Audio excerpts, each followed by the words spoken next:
Hello and welcome, friends.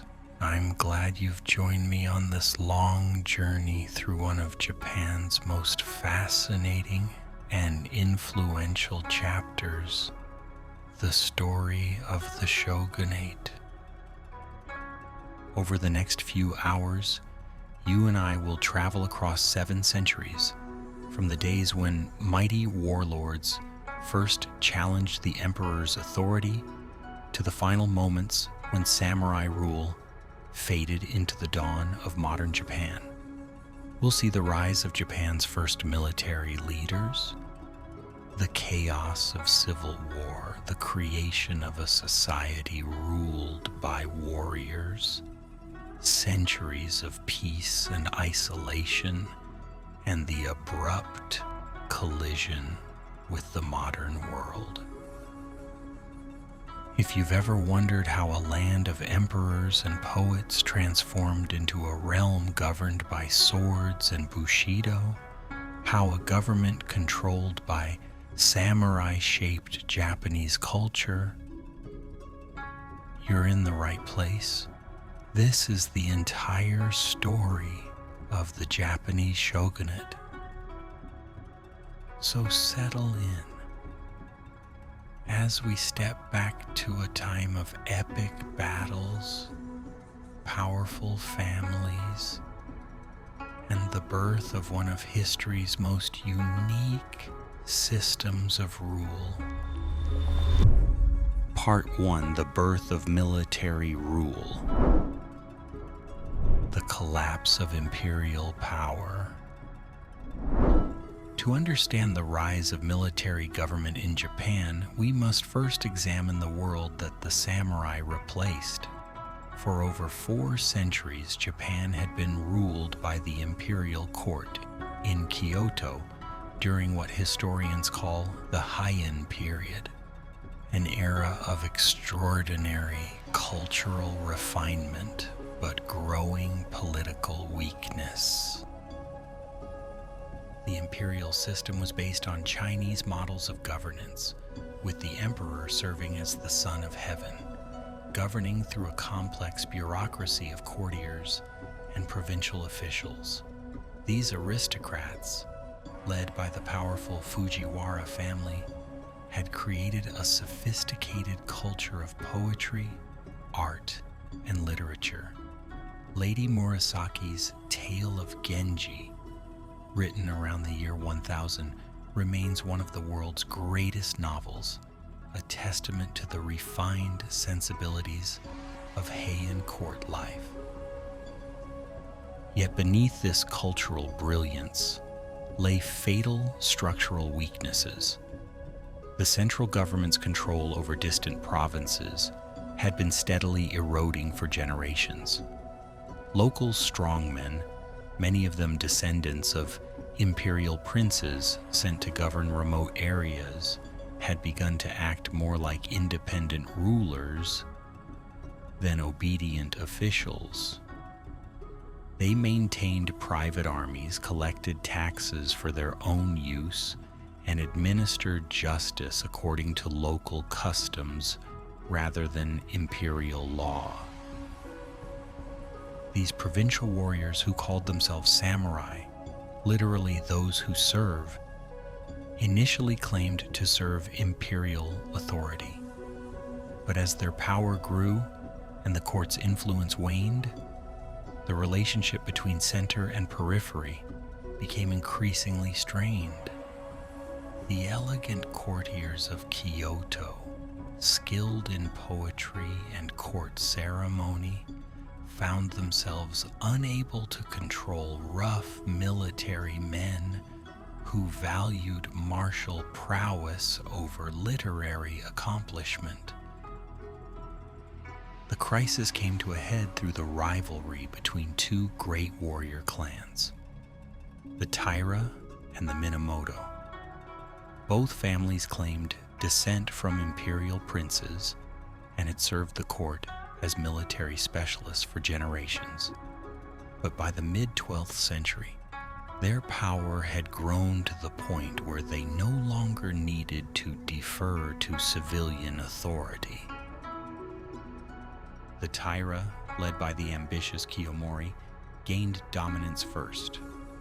Through careful political maneuvering and strategic marriages, Kiyomori made himself the power behind the imperial throne, placing his own daughter as empress and his grandson as emperor.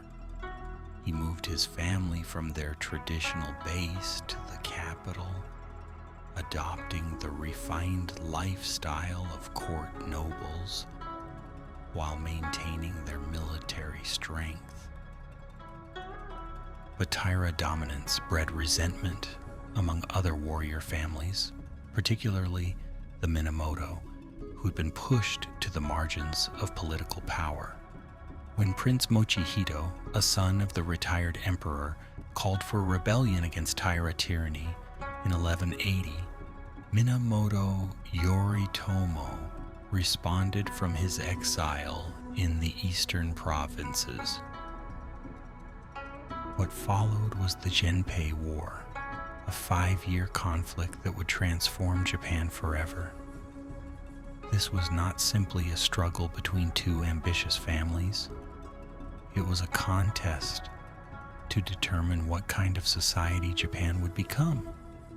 Would the country continue under the refined but increasingly ineffective rule of court nobles? Or would power pass definitively to the warrior class? The war began in the mountainous regions around Kyoto, but soon spread across the entire country. Minamoto forces, based in the eastern provinces where warrior culture was strongest, gradually gained the upper hand.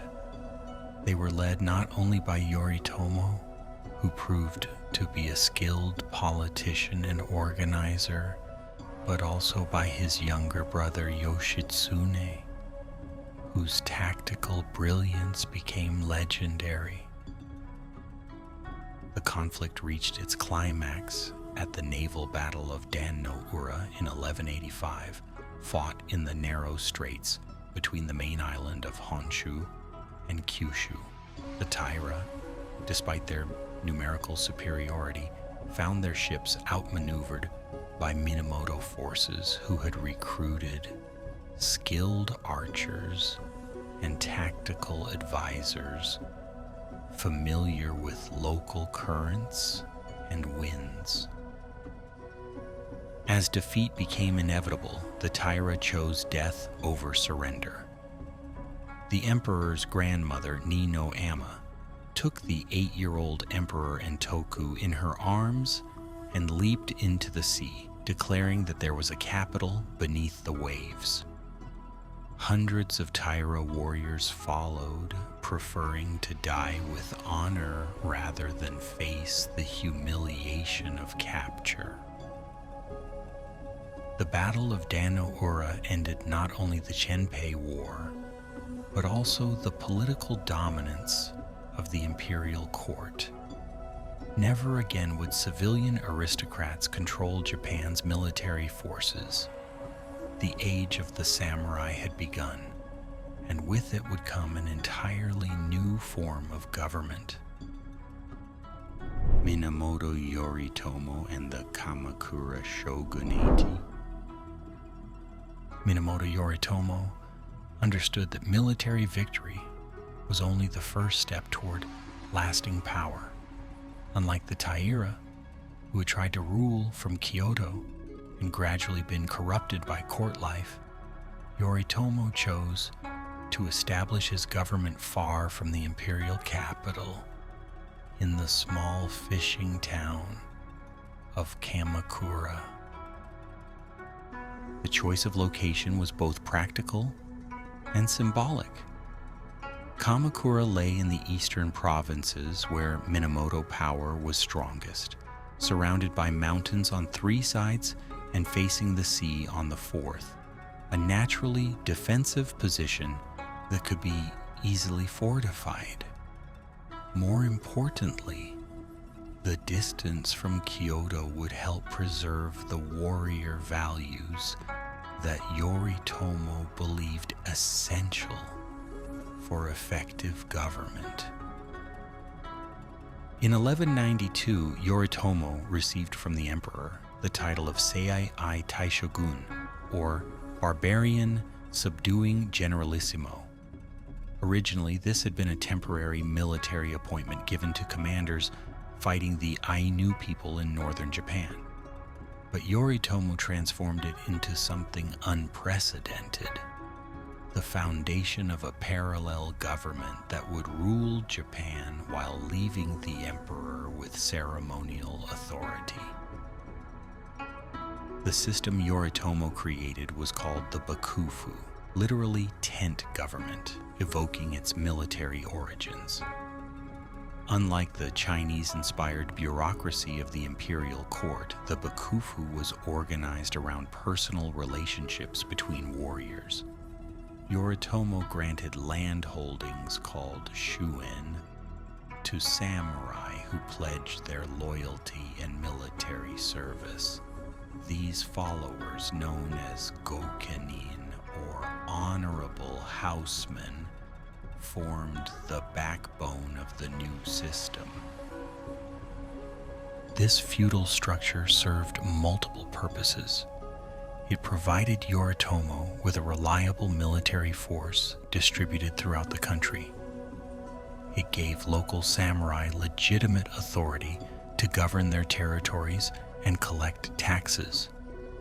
And it created a chain of personal obligation that made rebellion difficult, since any lord who challenged the shogun would also be betraying his immediate subordinates and superiors.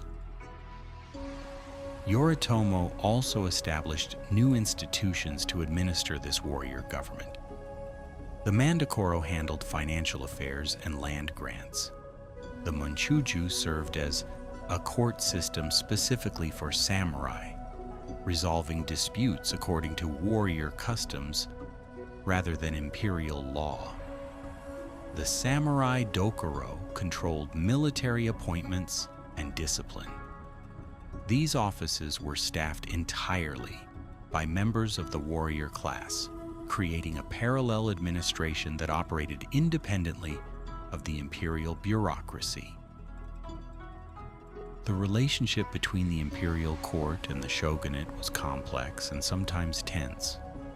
Theoretically, the emperor remained Japan's supreme ruler, and the shogun governed only with imperial authorization. In practice, real power belonged to whoever controlled the largest army, and that was clearly the shogun. Yet both sides found advantages in maintaining the fiction of imperial supremacy. The court provided legitimacy that pure military force could not match, while the shogunate offered protection that the court could not provide for itself. This system of dual government would define Japanese politics for the next 7 centuries. The emperor reigned but did not rule, preserving the ancient dignity of his office while accepting political impotence. The shogun ruled but did not reign, wielding actual power while acknowledging theoretical subordination to imperial authority. Yoritomo's personal rule, however, was marked by increasing paranoia and brutality. Fearing challenges to his authority, he eliminated potential rivals systematically, including members of his own family. His brothers Noriyori and Yoshitsune, heroes of the Genpei War, were both forced to commit suicide on Yoritomo's orders. This ruthless elimination of alternatives ensured short-term stability, but weakened the Minamoto clan for the future. When Yoritomo died in a riding accident in 11999, the weakness of his family arrangements became apparent. His son Yoroi became shogun, but lacked his father's political skills and faced immediate challenges from ambitious relatives and retainers. Within a few years, real power had passed to Yoritomo's widow, Masako, and her family, the Hojo clan. The Hojo solved the problem of Minamoto weakness in a typically Japanese fashion. They preserved the office of shogun while creating a new position, shikin or region, which held actual authority.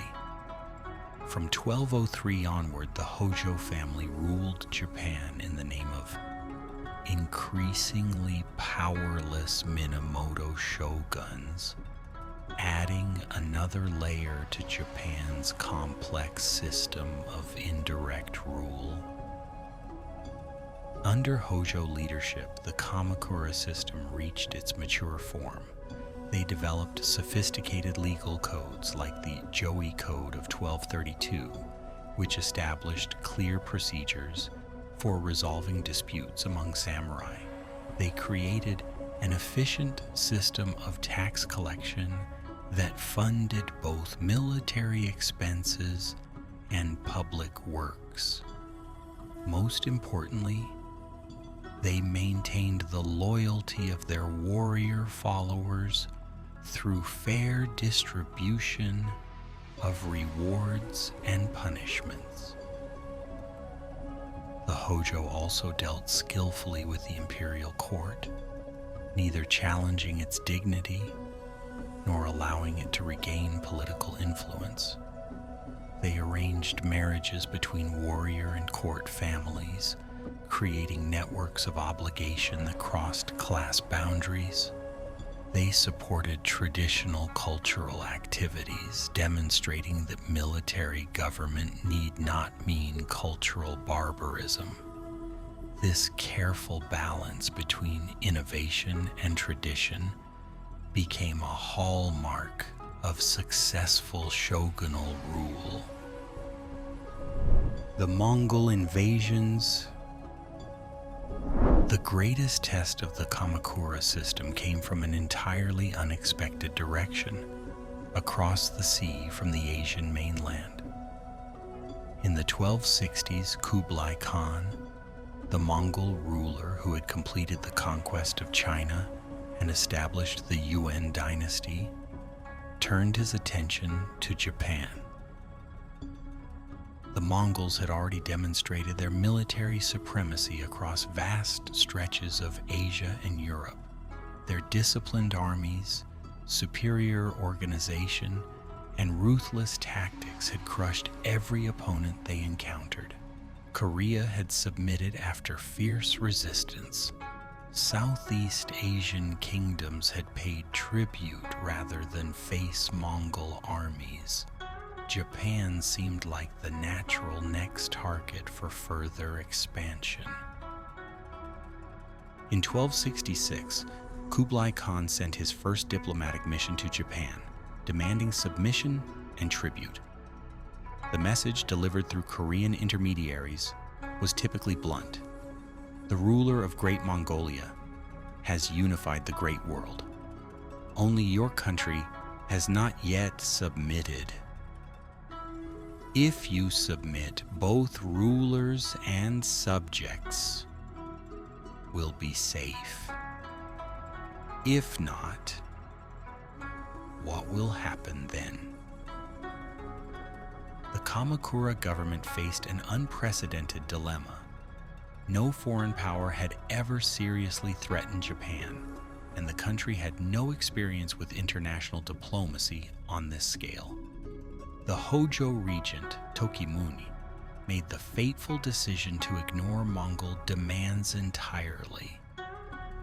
Japanese envoys were not sent to the Mongol court, and subsequent Mongol ambassadors were turned away without formal audiences. This diplomatic slight provided Kublai Khan with justification for military action, though he was likely planning invasion regardless of Japan's response. The first Mongol expedition was launched in November 1274 with a combined force of approximately 30,000 Mongol, Chinese, and Korean troops transported in 900 ships. The invasion force landed at Hakata Bay in northern Kyushu, where they immediately demonstrated the technological and tactical superiority that had made them masters of continental Asia. Mongol warriors fought in coordinated formations, unlike the individual combat preferred by samurai. They used composite bows with greater range and accuracy than Japanese weapons. Most shocking of all, they employed gunpowder weapons, ceramic bombs that created enormous noise and confusion among the defending horses and men. Japanese defenders led by local samurai from Kyushu fought bravely, but found their traditional methods inadequate against Mongol organization. Samurai were accustomed to beginning battles by announcing their names and genealogies, then engaging in single combat with worthy opponents. The Mongols simply shot them down with massed arrow volleys or overwhelmed them with coordinated group attacks. For one day, it seemed that Japan would suffer the same fate as every other country that had faced Mongol armies. Then, on the night of November 19th, a violent storm struck the invasion fleet. Many ships were driven onto rocks or sunk by high waves.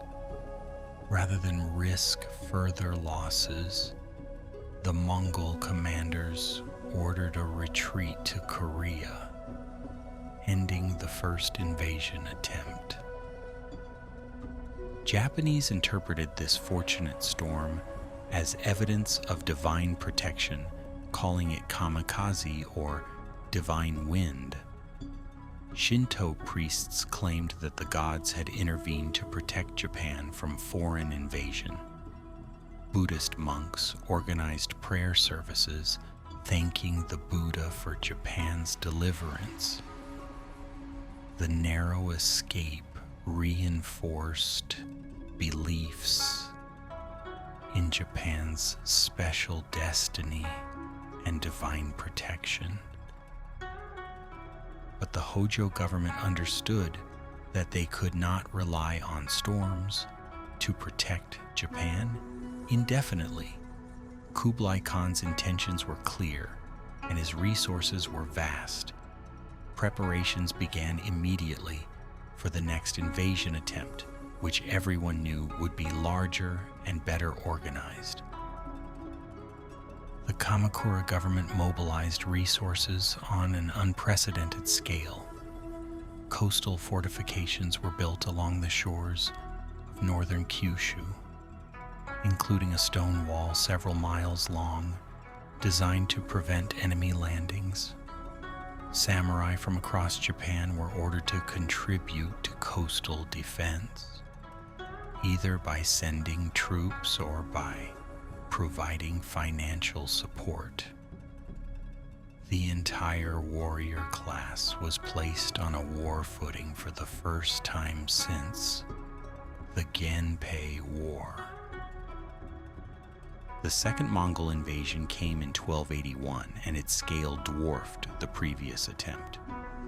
Kublai Khan assembled two separate fleets, one from Korea carrying 40,000 troops, and another from southern China with over 100,000 soldiers.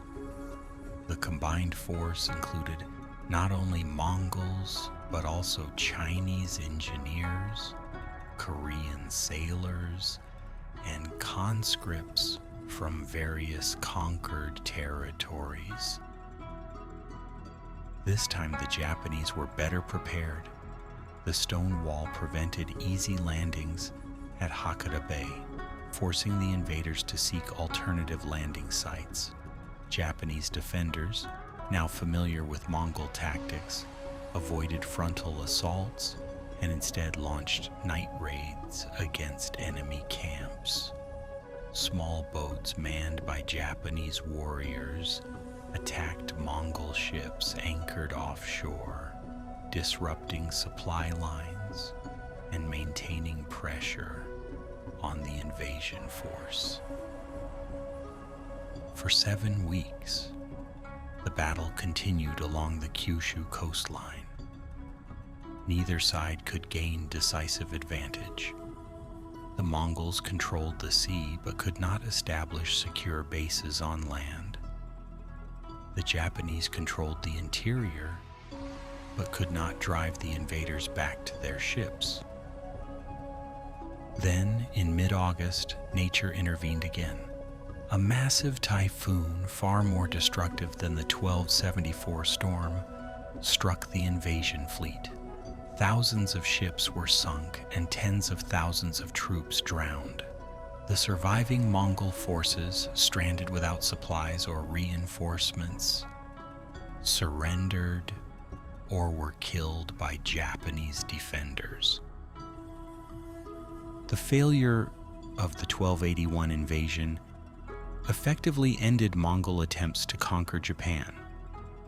Kublai Khan planned a third expedition but died before it could be launched. His successors, facing rebellions and border wars on the Asian mainland, had no resources to spare for overseas adventures. Japan's successful resistance to Mongol invasion had profound long-term consequences. The experience reinforced beliefs in Japanese uniqueness and divine protection that would influence the country's worldview for centuries. The massive mobilization required for defense demonstrated the effectiveness of the Kamakura system while also placing enormous financial strains on the government.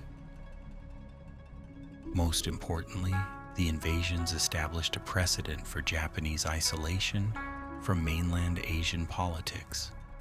Unlike Korea, which became a Mongol vassal state, or Southeast Asian kingdoms, which accepted tributary relationships with China, Japan had successfully resisted foreign domination.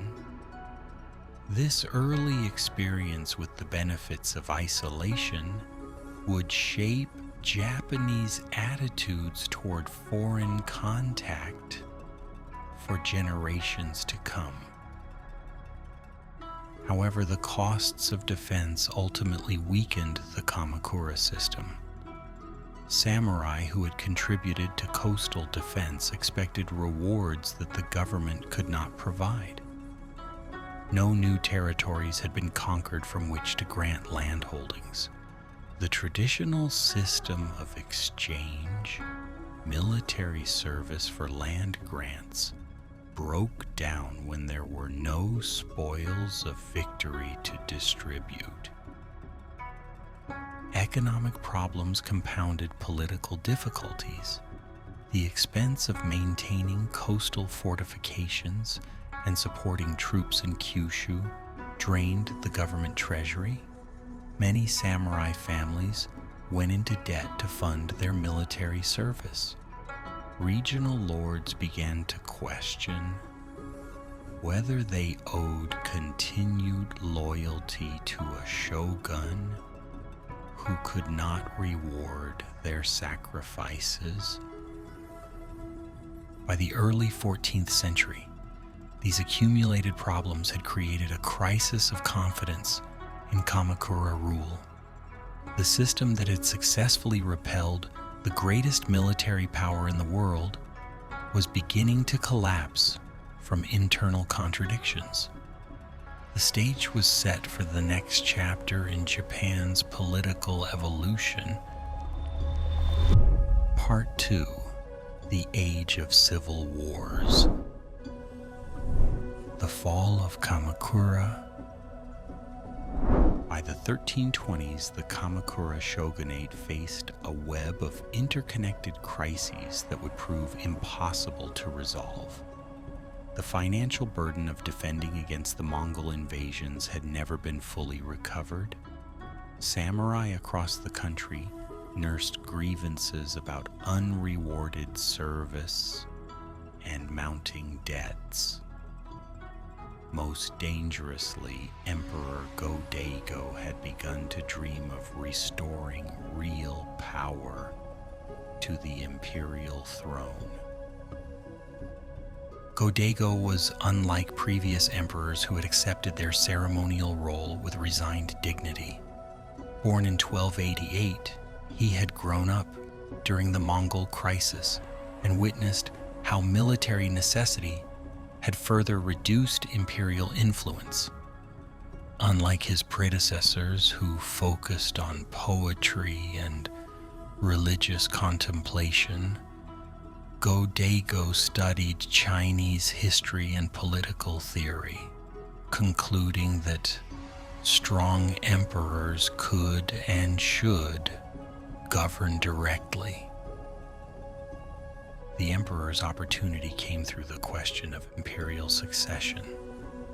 The Kamakura government had long manipulated imperial appointments to prevent any single court faction from becoming too powerful, alternating the throne between two branches of the imperial family.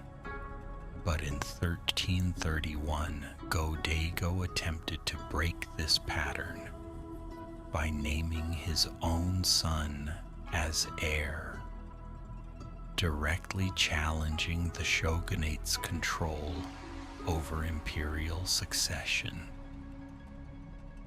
The Hojo regent, Takatoki, responded by ordering Go-Daigo's abdication and the installation of a more compliant emperor.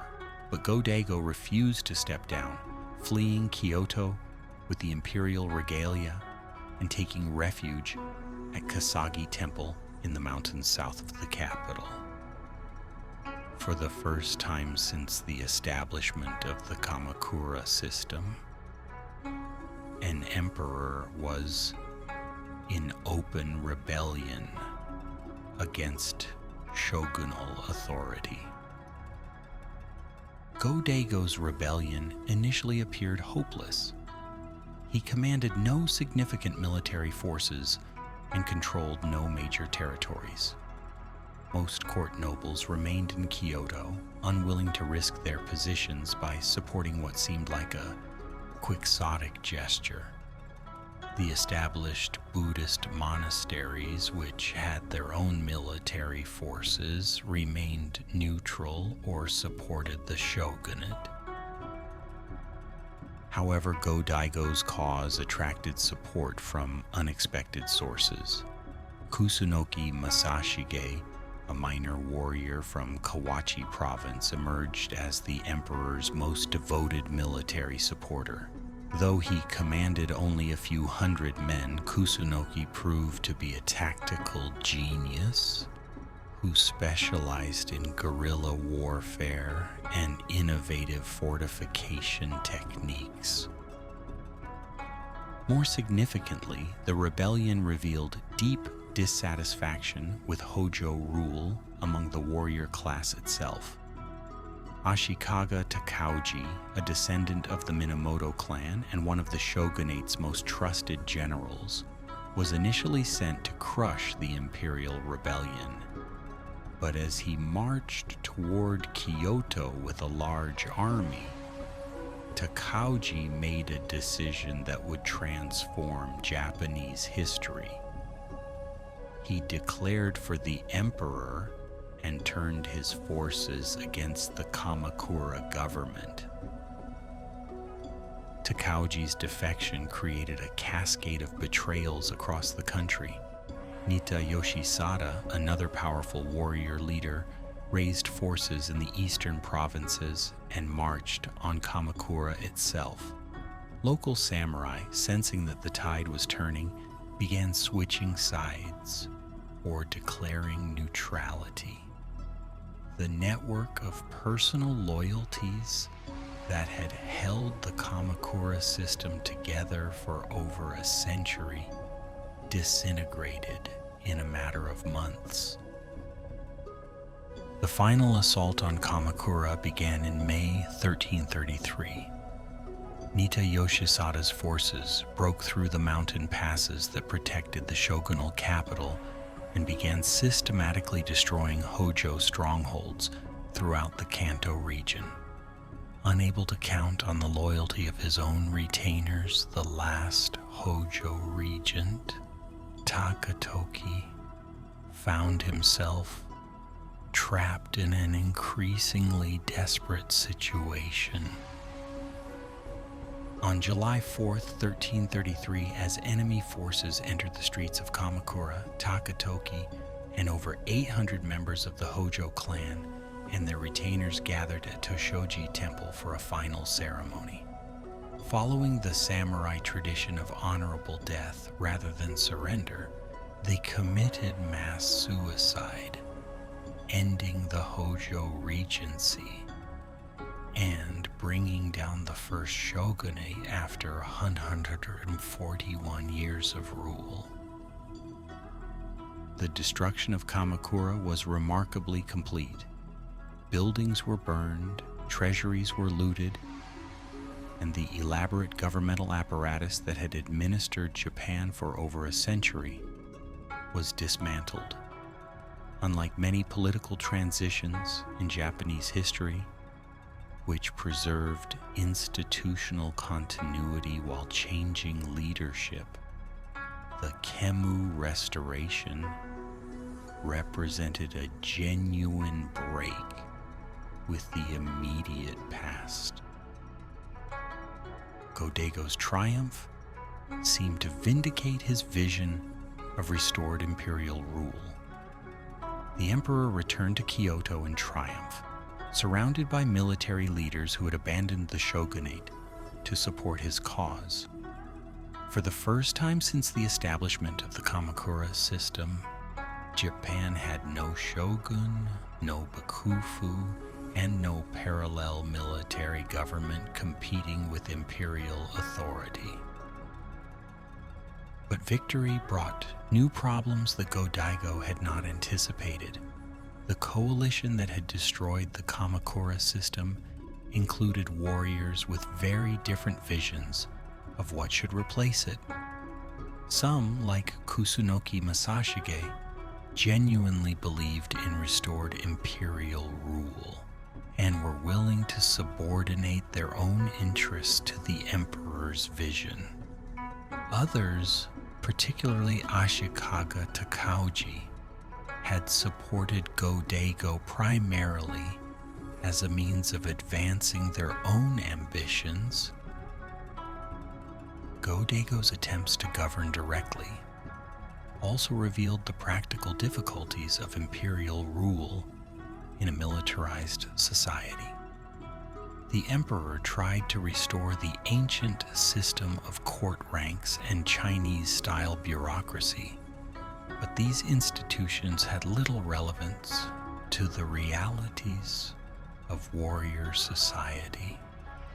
Court nobles who had spent generations writing poetry found themselves expected to manage military campaigns and provincial administration.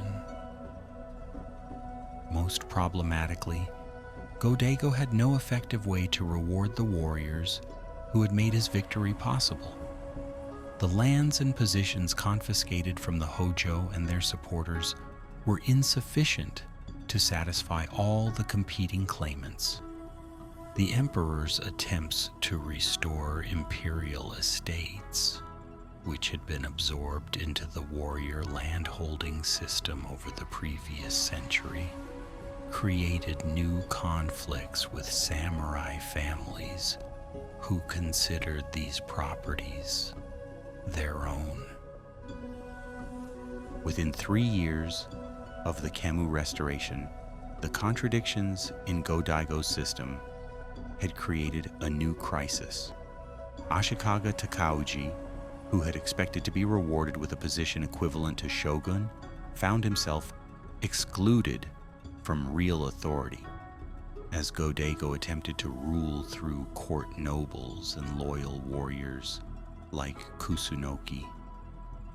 In 1336, the alliance that had destroyed Kamakura turned against itself, beginning a new phase of civil war that would last for over 50 years. The Ashikaga Shogunate. The conflict between Emperor Go-Daigo and Ashikaga Takauji represented more than a personal dispute between ambitious leaders. It was a fundamental clash between two incompatible visions of Japanese governance. Go-Daigo believed that Imperial Restoration could revive the ancient system of direct rule by the emperor, supported by court nobles and loyal retainers. Takauji understood that real power in Japan now belonged permanently to the warrior class, and that any effective government must acknowledge this reality. The first phase of the conflict seemed to favor the emperor. In 1336, Takauji's forces were defeated near Kyoto and forced to flee westward toward Kyushu. Go-Daigo's supporters, led by the brilliant tactician Kusunoki Masashige and his son Masatsura, controlled the capital and most of central Japan.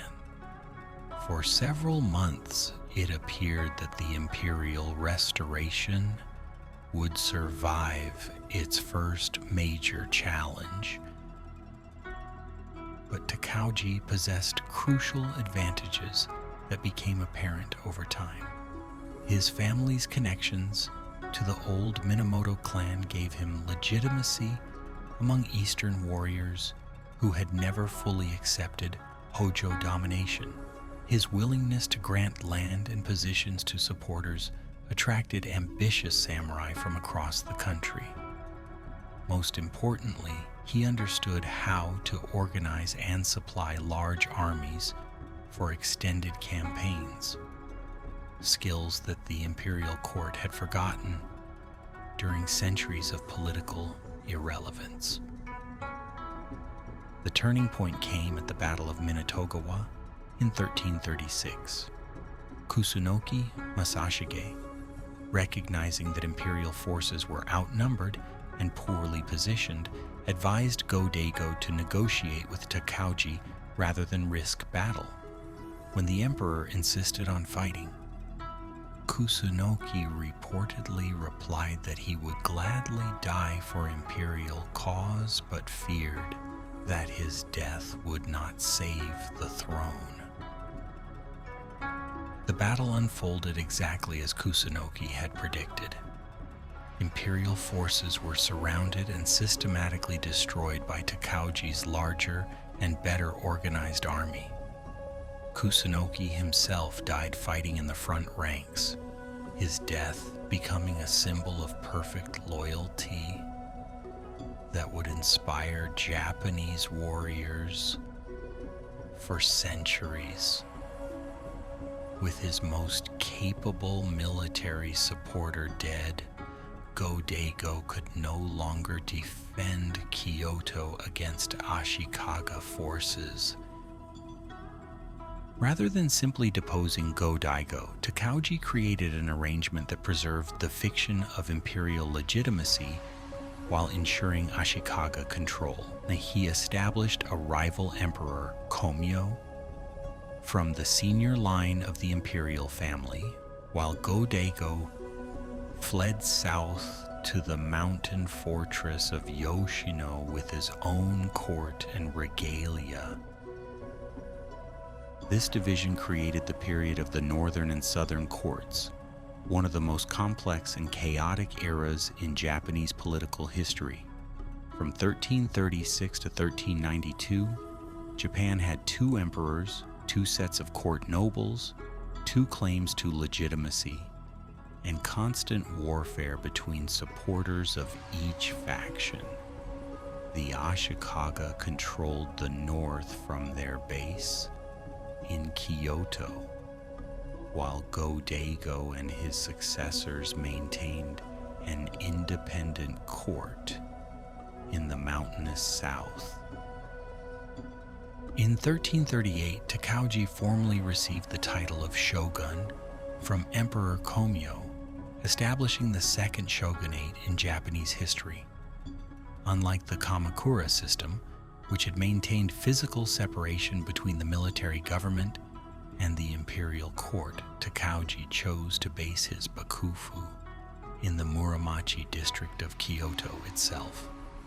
This decision reflected both practical necessity, the need to control the imperial court directly, and cultural ambition, as the Ashikaga sought to combine military power with aristocratic refinement. The early decades of Ashikaga rule were marked by constant military campaigns against southern court supporters and various independent strongholds throughout Japan. Unlike the Kamakura period, when the Hojo had achieved relatively stable control over most of the country, Ashikaga authority remained contested and fragmented. Regional strongmen, called shugo, gained increasing autonomy as the central government focused on immediate military threats. This decentralization had profound consequences for Japanese society and culture. Local lords, left largely to their own devices, experimented with different forms of administration and patronage. Some became sophisticated patrons of arts and literature, creating regional cultural centers that rivaled Kyoto itself. Others focused on military innovation and territorial expansion, developing new weapons and tactics that would later transform Japanese warfare. The third Ashikaga shogun, Yoshimitsu, who ruled from 1368 to 1394, proved to be the most capable leader of his dynasty. Through a combination of military pressure and diplomatic compromise, he finally ended the division between northern and southern courts in 1392. The southern emperor agreed to return to Kyoto and merge the two courts, in exchange for promises that the succession would alternate between the two imperial lines. Yoshimitsu's reign marked the high point of Ashikaga power and cultural achievement. In 1397, he constructed the famous Kinkaku-ji, or Golden Pavilion, a stunning three-story structure covered in gold leaf that served both as his personal villa and as a symbol of shogunal magnificence. The building, set in carefully designed gardens that reflected Buddhist and Shinto aesthetic principles, became an enduring symbol of Japanese architectural genius. Under Yoshimitsu's patronage, Japanese culture experienced what historians now call the Higashiyama Renaissance. Zen Buddhism, imported from China but adapted to Japanese sensibilities, profoundly influenced everything from architecture to poetry. The tea ceremony developed its distinctive rituals and aesthetic principles. No drama reached artistic maturity through the work of Ziemi and his father Kanami, creating a theatrical form that combined dance, music, and poetry in ways never seen before. Trade with Ming China flourished during this period, bringing new artistic influences and economic opportunities.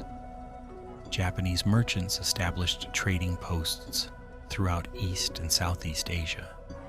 Chinese silk, porcelain, and books flowed into Japan, while Japanese gold, silver, and crafted goods found markets across the region.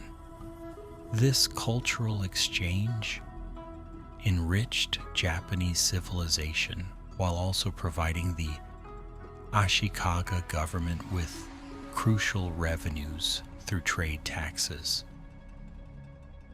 Yoshimitsu's successor, Yoshimochi, constructed another architectural masterpiece, the Ginkakuji, or Silver Pavilion, in 1482. Though never actually covered in silver, the building exemplified the refined aesthetic sensibilities that had developed during the Muromachi period. Its restrained elegance and perfect proportions influenced Japanese architecture for centuries. However, these cultural achievements could not mask the growing political weaknesses of the Ashikaga system. Unlike the Kamakura shoguns, who had maintained clear authority over their retainers through the feudal system of land grants and personal loyalty, the Ashikaga were forced to rely increasingly on powerful regional governors who acted more like independent allies than subordinate officials. The position of Shugo, originally a temporary military appointment to govern provinces during emergencies, became hereditary and increasingly autonomous. Shugo families like the Hosokawa, Yamana, and Auchi controlled vast territories, maintained their own armies, and conducted their own diplomatic relations with neighboring domains. They acknowledged Ashikaga suzerainty, but often ignored shogunal orders that conflicted with their local interests. This decentralization accelerated during the 15th century as the Ashikaga shoguns became increasingly weak and ineffective. Some were children who died young, others were dominated by powerful retainers, and several showed more interest in poetry and religious contemplation than in military leadership. Real power gradually shifted from the shogun to his chief retainer, the Kanrei, and from the central government to regional strongmen. The breaking point came with the Onin War, which began in 1467 as a succession dispute within the Ashikaga family, but quickly expanded into a general conflict involving most of the major warrior families in Japan. The war was fought primarily in and around Kyoto, destroying much of the ancient capital and scattering its population. When the fighting finally ended in 1477, the Ashikaga retained their title but had lost effective control over the country. The Onin War marked the beginning of the Sengoku, or Warring States period, when Japan fragmented into hundreds of competing domains ruled by local warlords. The achievements of Ashikaga culture, the golden and silver pavilions, the masterworks of no drama, the refinements of the tea ceremony, survived as testament to what unified leadership could accomplish. But political unity itself had collapsed, ushering in an age of almost constant warfare that would last for over a century. The Sengoku period, Age of Warring States. The collapse of central authority after the Onin War transformed Japan into a patchwork of competing territories ruled by ambitious warlords known as daimyo. This period, lasting roughly from 1467 to 1615, became known as the Sengoku Jidai, or Age of Warring States, after a similar period of division in ancient Chinese history. It was an era when survival depended entirely on military strength, political cunning, and the ability to adapt quickly to changing circumstances. Unlike the earlier conflicts between established clans like the Taira and Minamoto, or the ideological struggle between imperial and shogunal authority, the Sengoku period was characterized by naked power politics. Hundreds of petty lords fought constantly for territory, resources, and prestige. Alliances formed and dissolved with bewildering frequency. Yesterday's ally might become tomorrow's mortal enemy, and the most successful daimyo were those who could navigate this treacherous landscape while steadily expanding their own power.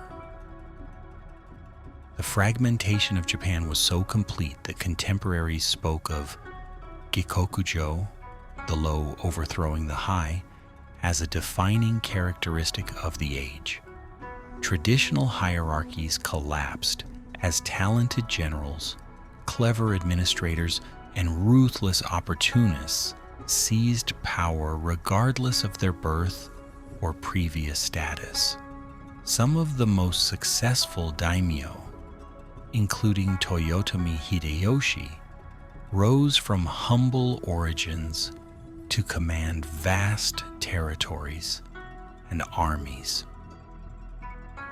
This social mobility was facilitated by the transformation of warfare itself. The romantic ideal of individual samurai combat, already challenged during the Mongol invasions, became completely obsolete during the Sengoku period. Battles were now fought by large formations of disciplined foot soldiers, supported by cavalry, archers, and increasingly sophisticated siege equipment. Success required organizational skills, logistical planning, and the ability to motivate and control thousands of men rather than personal martial prowess. The introduction of firearms by Portuguese merchants in 1543 accelerated these changes dramatically. Within decades, Japanese craftsmen had not only mastered European gunsmithing techniques, but had improved upon them, producing weapons that were more reliable and accurate than their European counterparts. The Battle of Nagakuti in 1584 saw over 30,000 soldiers equipped with firearms, making it one of the largest gun battles in world history at that time. Castle architecture evolved rapidly to meet the challenges posed by gunpowder weapons. The simple wooden fortifications of earlier periods gave way to elaborate stone constructions with complex defensive systems designed to withstand cannon fire while providing platforms for defending firearms. Castles like Himeji, Matsumoto, and Kumamoto, built during this period, combined military functionality with architectural beauty in ways that still inspire admiration today. The economic impact of constant warfare was enormous but complex. While fighting disrupted agriculture and trade in some regions, it also stimulated innovation and growth in others. Daimyo competed not only for military advantages, but also for economic resources, leading to improvements in farming techniques, mining operations, and manufacturing processes. The demand for weapons, armor, and military supplies created new industries and trade networks. Some regions specialized in particular products that gave them strategic advantages. The Kii Peninsula became famous for its warrior monks and their distinctive fighting techniques. Sakai developed into a major center for firearms production and international trade. The silver mines of Iwami produced wealth that allowed local daimyo to purchase advanced weapons and hire skilled mercenaries from distant regions.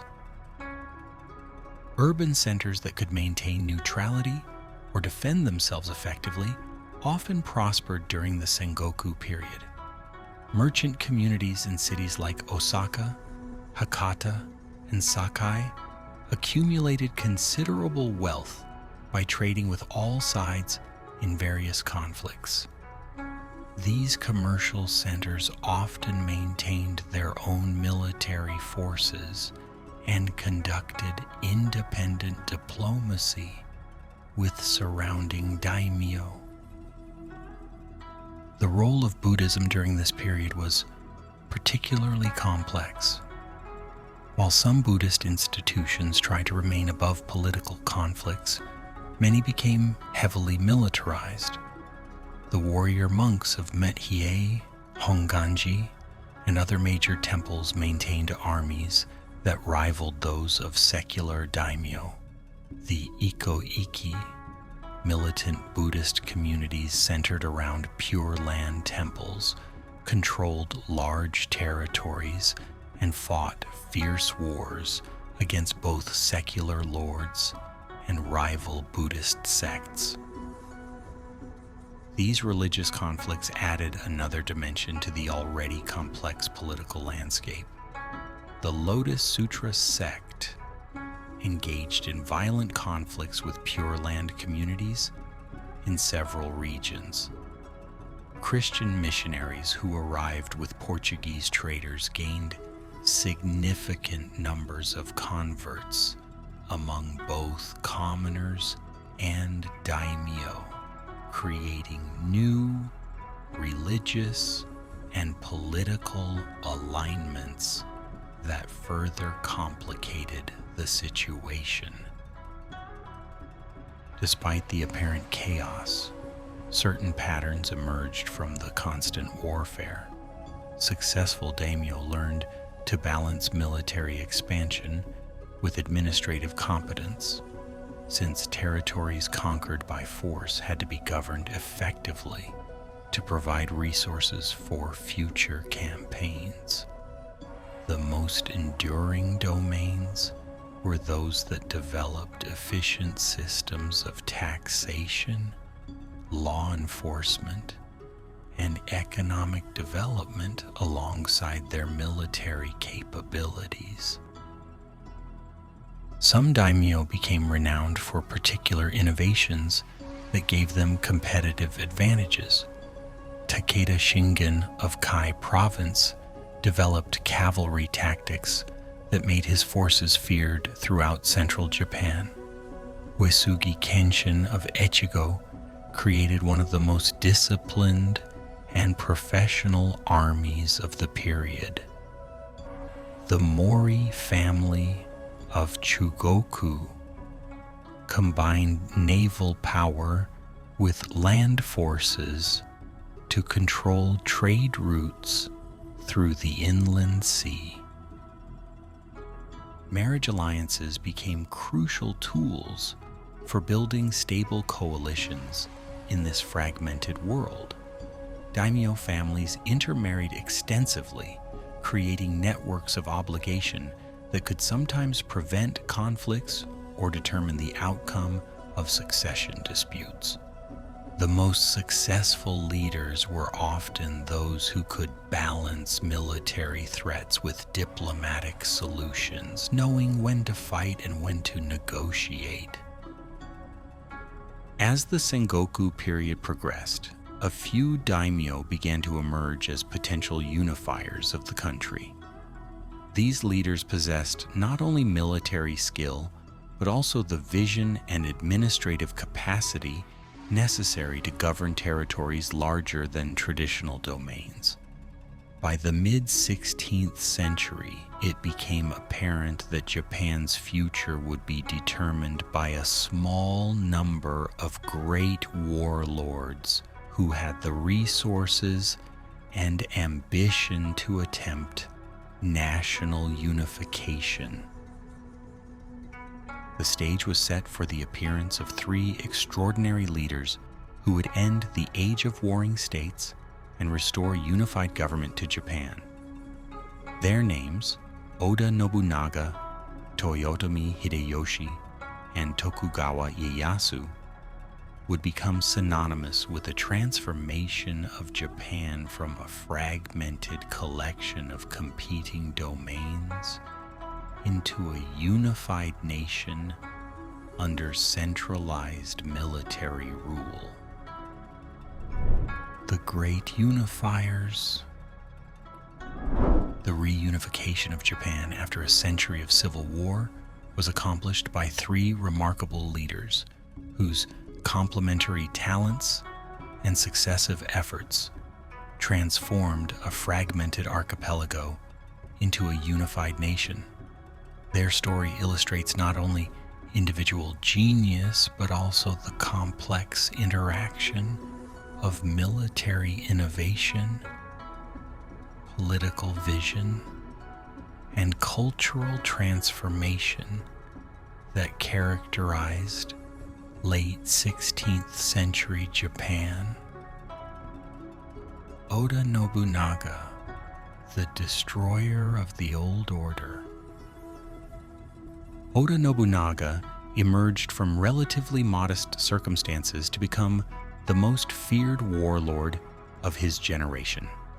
Born in 1534, he inherited control of a small domain in Owari province, surrounded by more powerful neighbors who initially dismissed him as an eccentric young fool.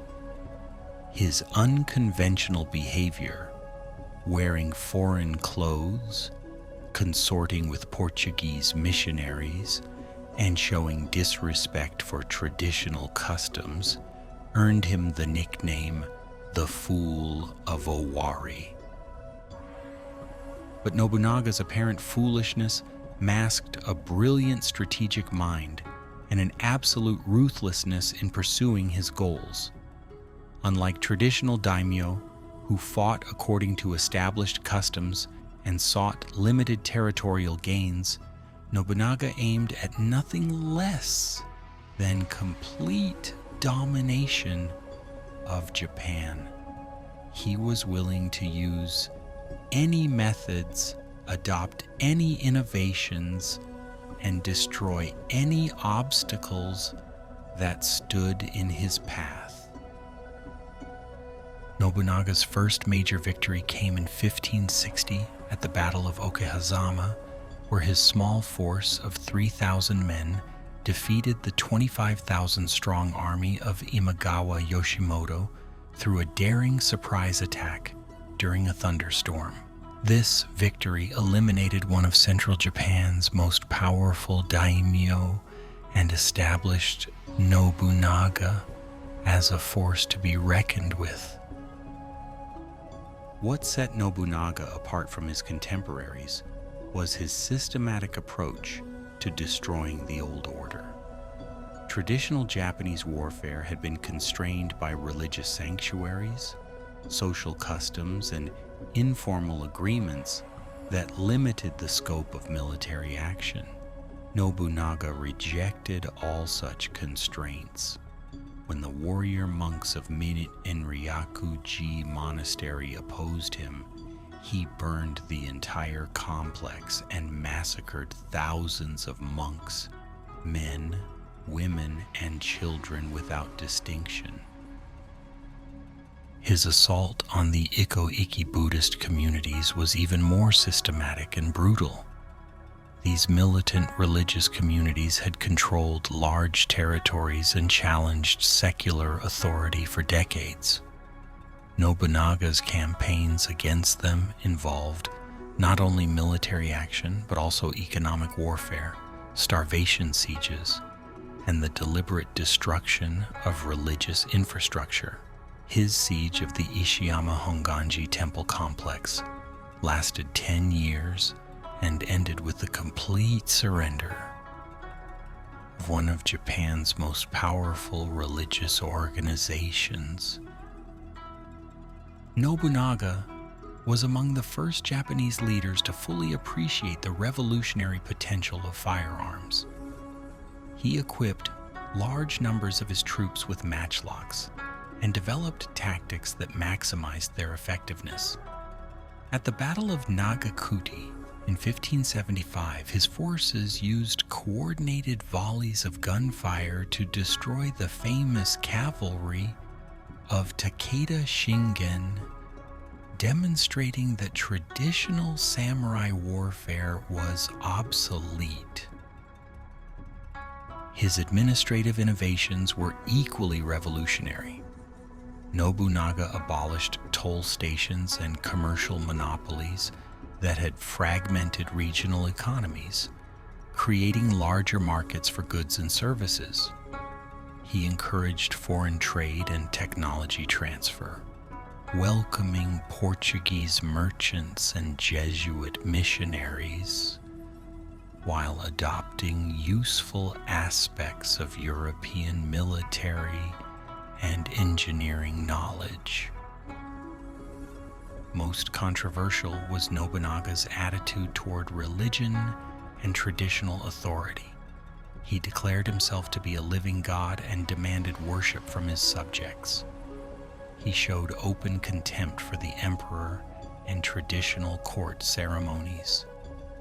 His treatment of Buddhism bordered on persecution, as he systematically destroyed temples and eliminated religious communities that challenged his authority.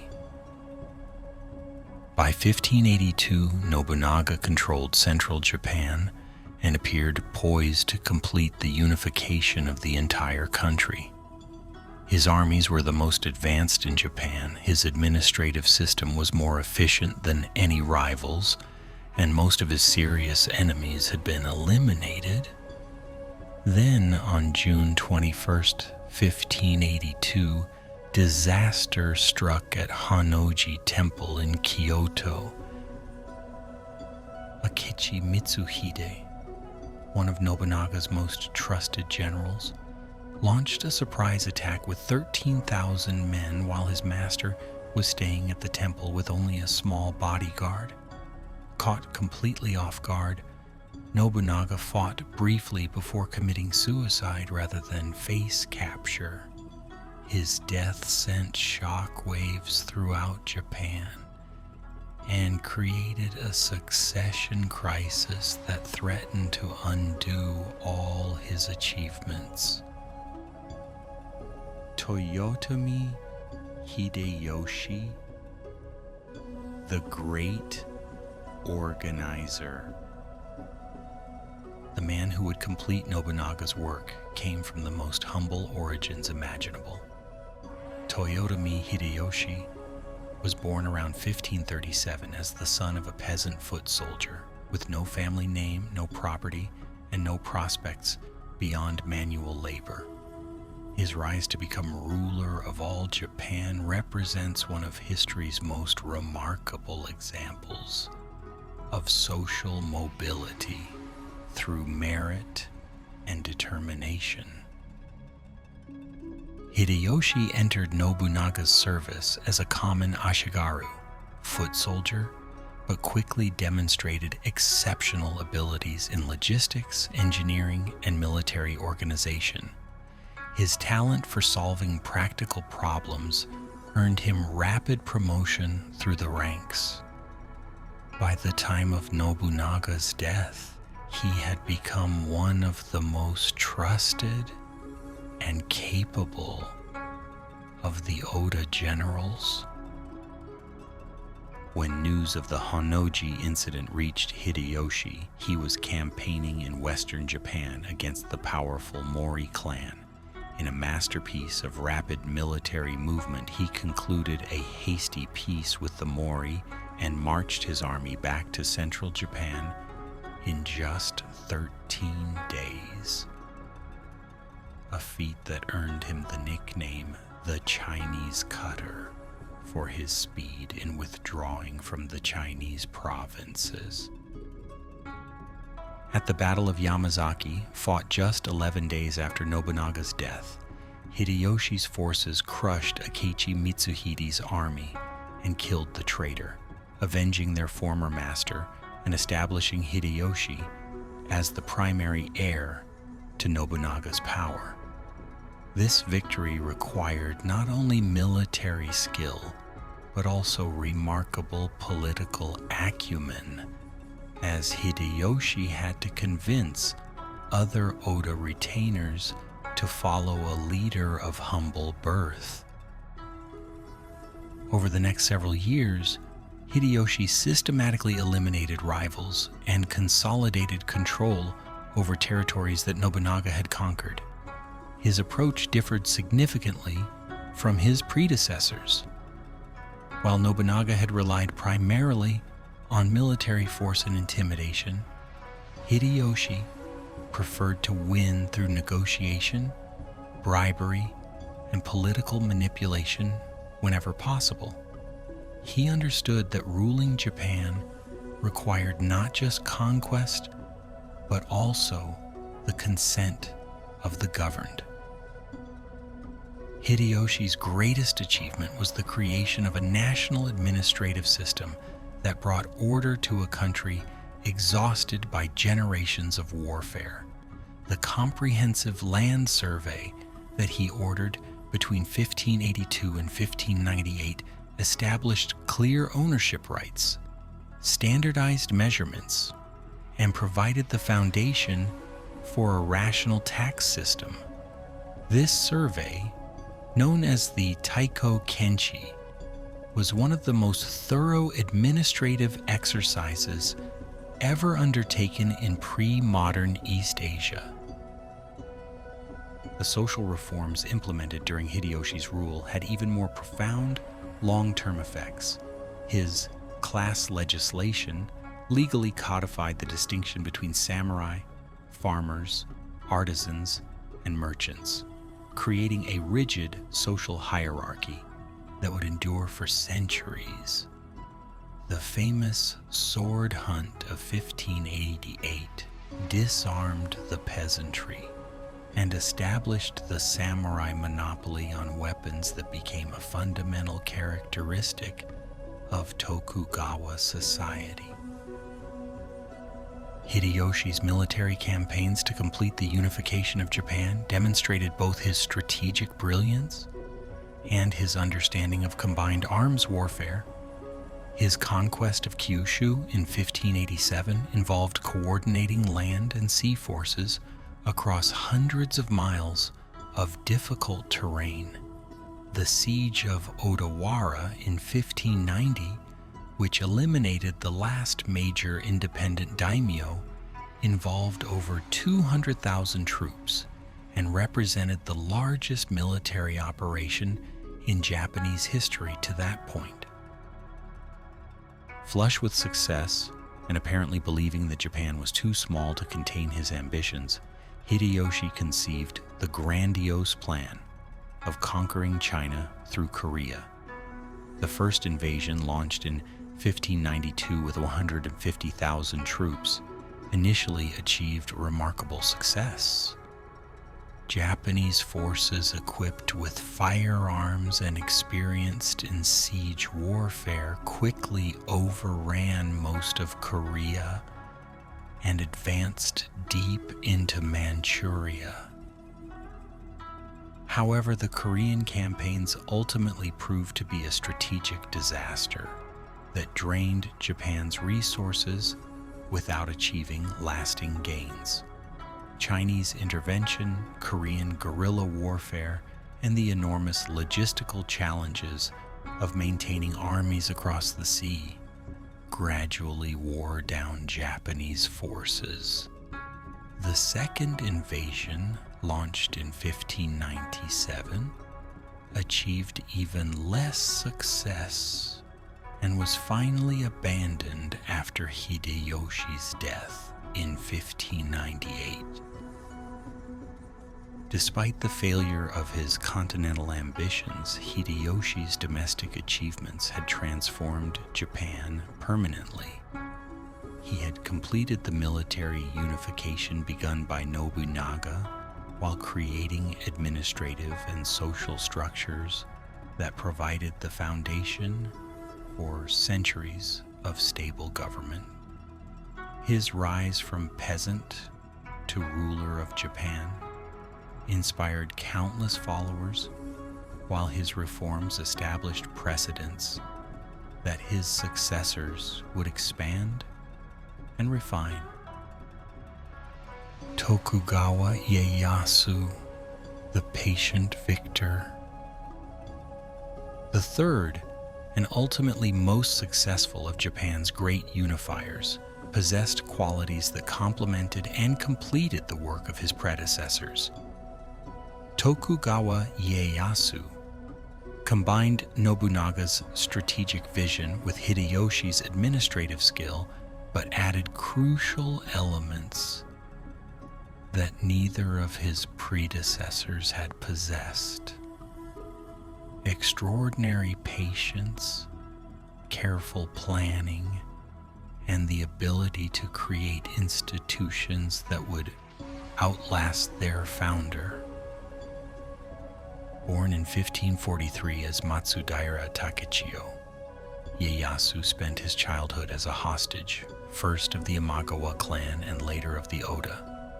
This experience taught him valuable lessons about survival in a dangerous political environment, while giving him intimate knowledge of how different daimyo organized their domains. By the time he became an independent leader, he possessed a deeper understanding of Japanese politics than most of his contemporaries. Ieyasu's approach to power was fundamentally different from that of Nobunaga and Hideyoshi. Rather than seeking rapid expansion or dramatic military victories, he focused on building a solid foundation for long-term success.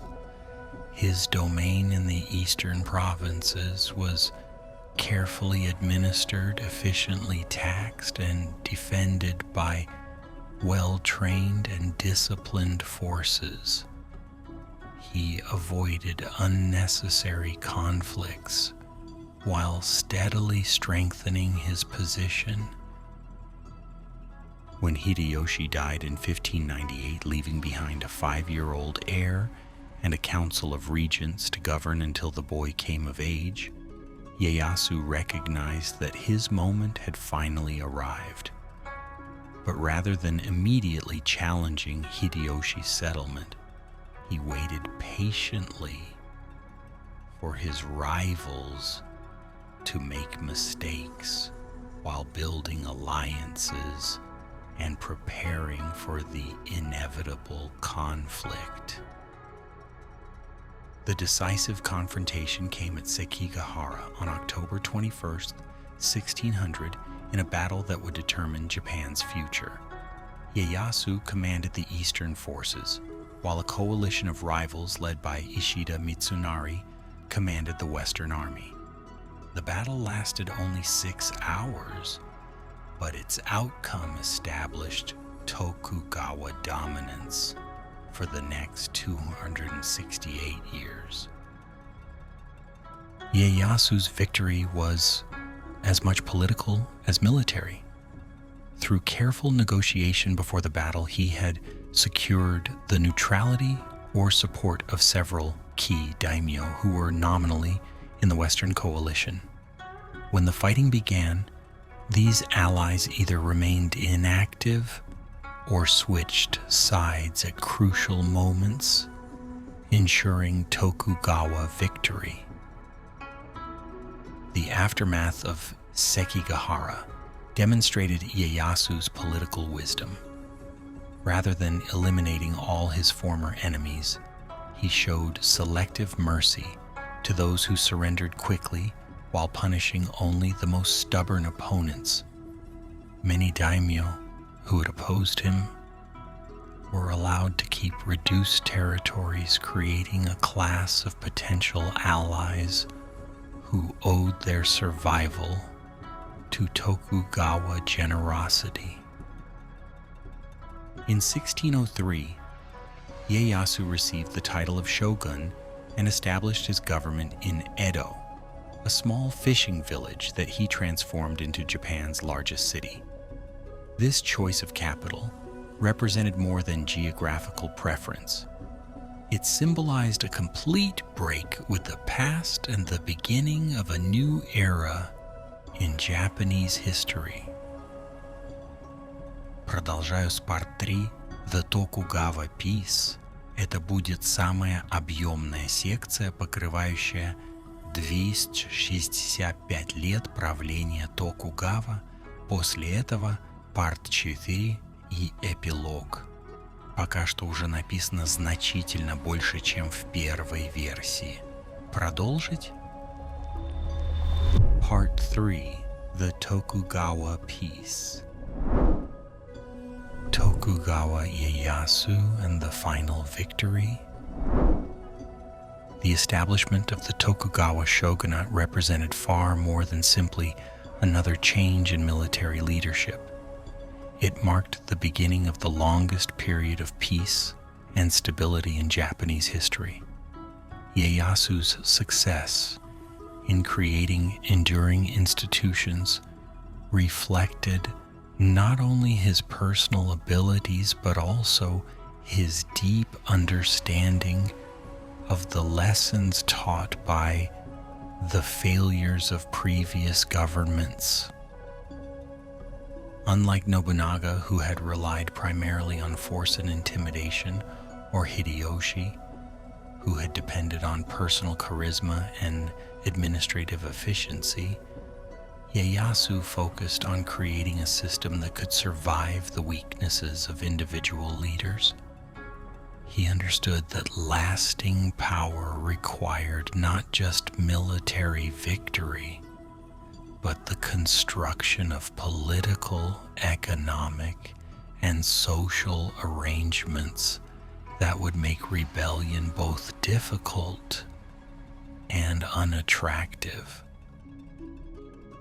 The first challenge facing the new shogun was the integration of former enemies into a stable political order. The Battle of Sekigahara had eliminated some opponents but left many others alive and resentful.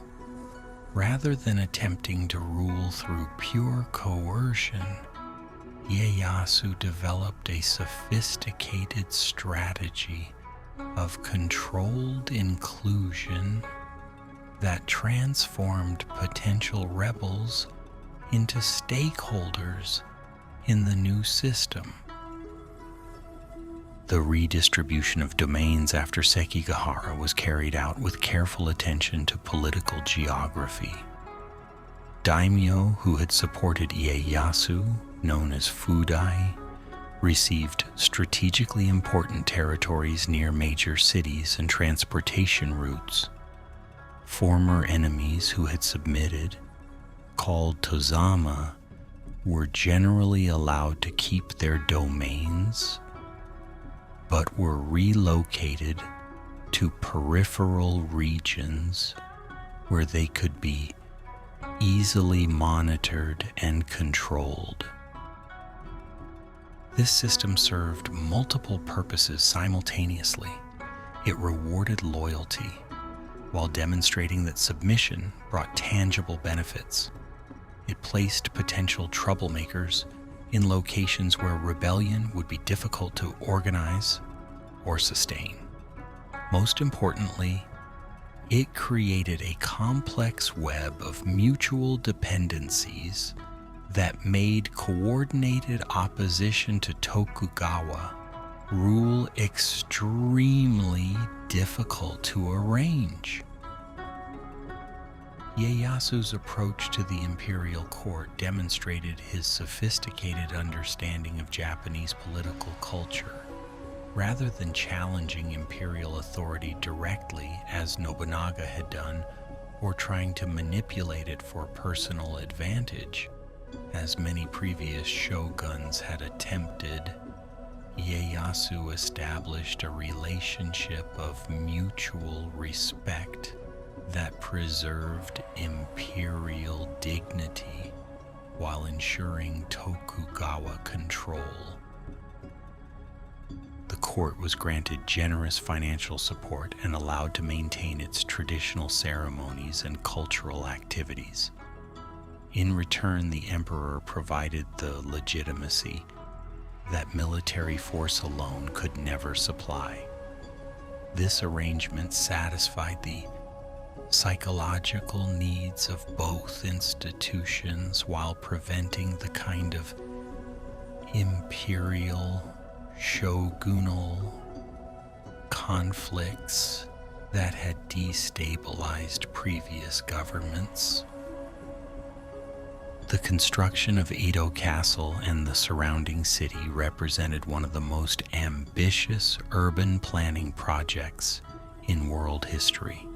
Beginning immediately after Sekigahara, Ieyasu mobilized resources from across Japan to transform a small fishing village into a massive, fortified capital capable of housing the largest government bureaucracy in the world. The castle itself was designed as both a military fortress and a symbol of Tokugawa power. Its massive stone walls, complex defensive systems, and elaborate palace buildings demonstrated that the new shogunate possessed both the resources and the technical expertise necessary for permanent rule. The surrounding city was planned to accommodate not only the government bureaucracy, but also the huge population of samurai retainers, merchants, and craftsmen necessary to support the new capital. By 1610, Edo had grown to over 150,000 inhabitants, making it one of the largest cities in the world at that time. The speed of this growth reflected both the effectiveness of Tokugawa organization and the attractive power of political stability after generations of warfare. Merchants, artisans, and farmers flocked to the new capital, seeking opportunities that had been impossible during the chaotic Sengoku period. Ieyasu's legal and administrative reforms laid the foundation for the complex governmental system that would govern Japan for the next 2.5 centuries. The Buke Shohato, laws for military houses, established clear rules governing the behavior of samurai and daimyo, while the various codes regulating farmers, artisans, and merchants created a comprehensive legal framework for the entire society. These laws were notable not only for their comprehensiveness, but also for their practicality. Rather than imposing abstract legal principles derived from Chinese or European models, Ieyasu's codes reflected the realities of Japanese society and the lessons learned from previous governmental failures. They were designed to prevent the specific problems that had destroyed earlier shogunates, while providing clear guidelines for behavior in virtually every aspect of life. The establishment of the Sankin-kotai system represented perhaps Ieyasu's most brilliant political innovation. Under this arrangement, all daimyo were required to maintain residences in Edo and spend alternate years in attendance at the shogunal court. When they returned to their domains, their wives and children remained in Edo as hostages, ensuring continued loyalty and providing leverage against potential rebellion. This system served multiple functions that became apparent over time. The enormous expense of maintaining establishments in Edo, combined with the costs of traveling with large retinues, prevented daimyo from accumulating the financial resources necessary to fund military challenges to Tokugawa authority. The constant presence of potential rebels at court allowed the government to monitor their activities and detect signs of disloyalty before they could develop into serious threats. Perhaps most importantly, Sankin Kotai created a national culture that transcended local boundaries. Daimyo and their retainers, who spent half their time in Edo, were exposed to national rather than purely regional perspectives. Intermarriage between families from different domains created networks of personal relationships that cut across traditional territorial divisions. The constant movement of people and goods along the great highways stimulated economic development while spreading common cultural practices throughout the country. Ieyasu's approach to international relations reflected the same careful balance between pragmatism and principle that characterized his domestic policies. Unlike Hideyoshi, who had pursued grandiose schemes of continental conquest, Ieyasu focused on maximizing Japan's advantages while avoiding unnecessary complications.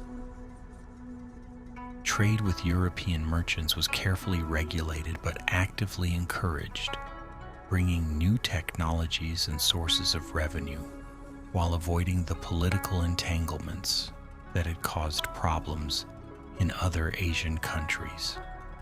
Christian missionaries were initially tolerated, though with growing suspicion about their potential political implications. Relations with Korea and China were restored after the disasters of Hideyoshi's invasions, re-establishing the diplomatic and commercial relationships that had benefited Japan for centuries. Most significantly, Ieyasu began the process of limiting and controlling foreign contact that would eventually develop into Japan's famous policy of national isolation.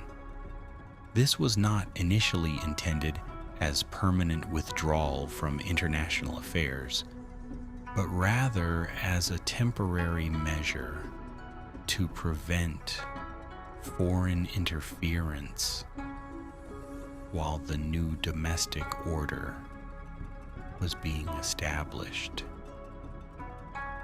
When Ieyasu died in 1616, he had created governmental institutions that would prove remarkably durable. The succession passed smoothly to his son Hidetada, demonstrating that the Tokugawa system could survive the death of its founder. The complex political, economic, and social arrangements that Ieyasu had established would continue to govern Japan for another 252 years, providing the foundation for the longest period of peace and stability in Japanese history. The closed country. The transformation of Japan from an internationally engaged society into the world's most isolated nation was neither sudden nor inevitable. The policy of Sakoku, or closed country, developed gradually through the first half of the 17th century as Tokugawa leaders grappled with the unexpected consequences of European contact and Christian evangelization. When Portuguese traders first arrived in 1543 bringing firearms and Jesuit missionaries, Japan had welcomed foreign trade and technology. The guns revolutionized Japanese warfare, while Christian teachings attracted hundreds of thousands of converts, including several prominent daimyo. Cities like Nagasaki became cosmopolitan centers, where Japanese merchants traded with Portuguese, Spanish, Dutch, and Chinese partners. But the early Tokugawa shoguns gradually became convinced that foreign contact posed fundamental threats to Japanese society and political stability. European colonial activities in the Philippines, Malaya, and other parts of Asia provided alarming examples of how foreign merchants and missionaries could serve as advance agents for military conquest. The religious wars that were devastating Europe during this same period suggested that competing Christian denominations might bring similar conflicts to Japan. Most immediately threatening was the growing influence of Christianity within Japan itself. By 1600, there were approximately 300,000 Japanese Christians, concentrated particularly in Kyushu, where European traders were most active. Some daimyo had converted to Christianity and actively promoted the new religion within their domains. Christian communities often developed strong internal bonds that seemed to transcend traditional loyalties to local lords or the central government. The Tokugawa government's suspicion of Christianity was not primarily religious, but political. Christian emphasis on loyalty to God above earthly rulers appeared to challenge the fundamental basis of Japanese political authority. The international character of the Catholic Church suggested that Japanese Christians might develop divided loyalties between their native country and foreign religious leaders. Most troubling, Christian communities seemed to provide organizational frameworks that could support resistance to government authority. These concerns were dramatically confirmed by the Shimabara Rebellion of 1637 and 1638, the largest and most serious uprising of the entire Tokugawa period.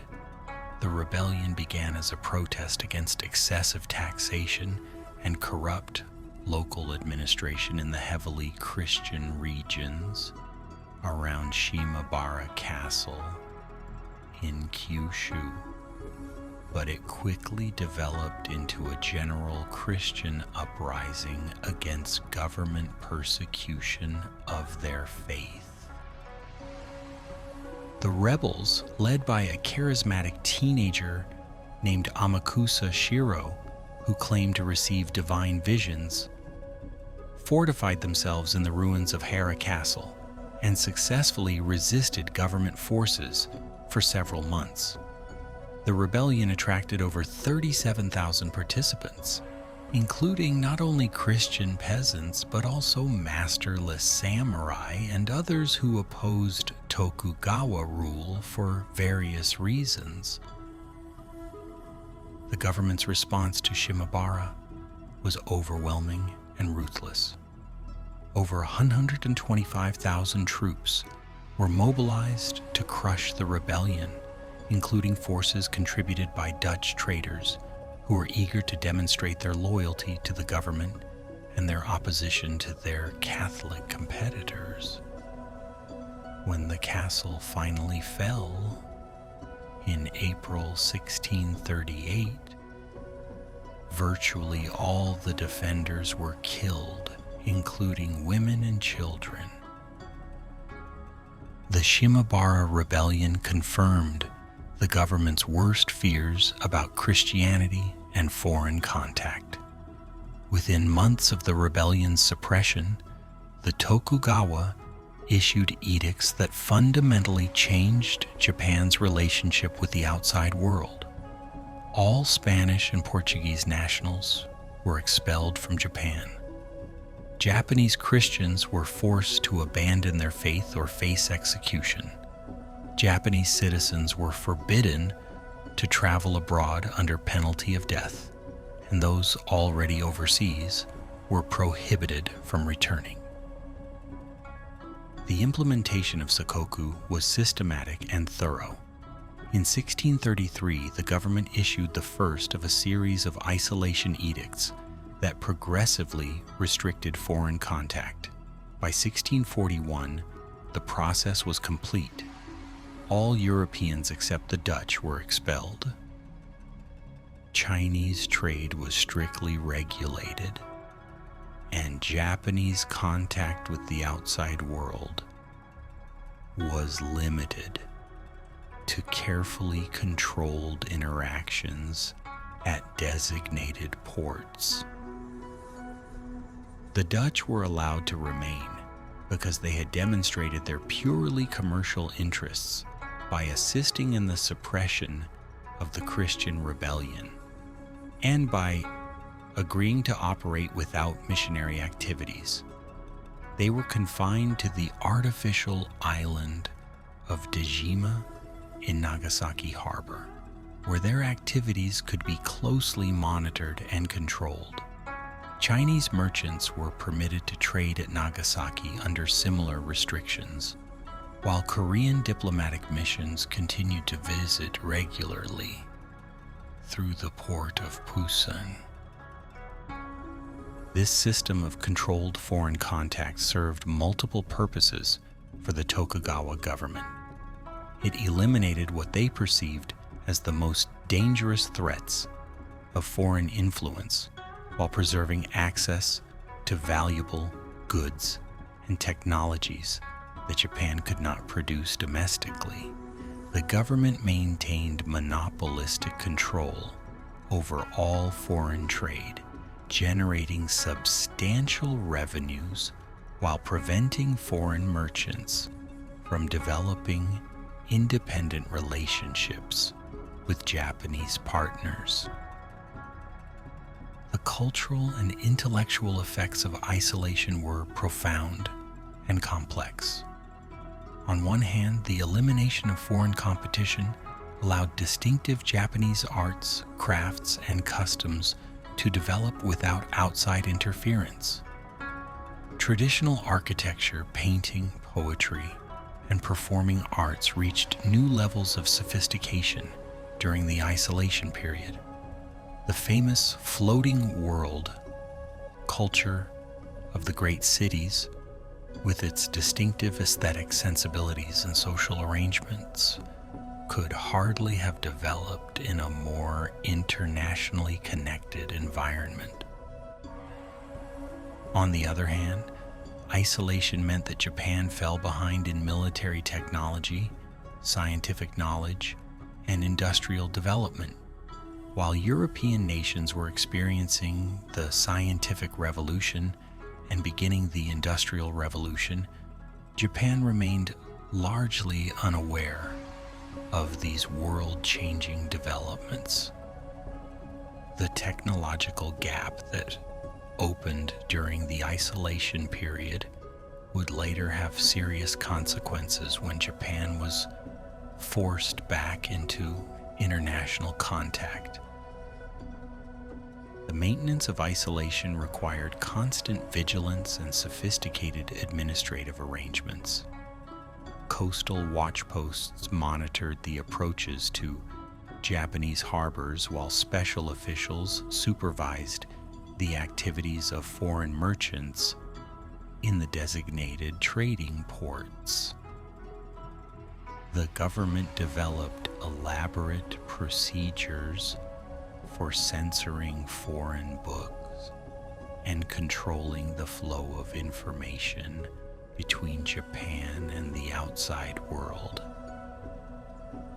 Despite these restrictions, some knowledge of international developments continued to reach Japan through Dutch and Chinese sources. A small group of Japanese scholars known as Dutch learning specialists studied European science and technology through books and instruments obtained at Nagasaki. Their work kept alive awareness of international developments while providing the foundation for Japan's later rapid modernization. The psychological effects of isolation were perhaps as important as its practical consequences.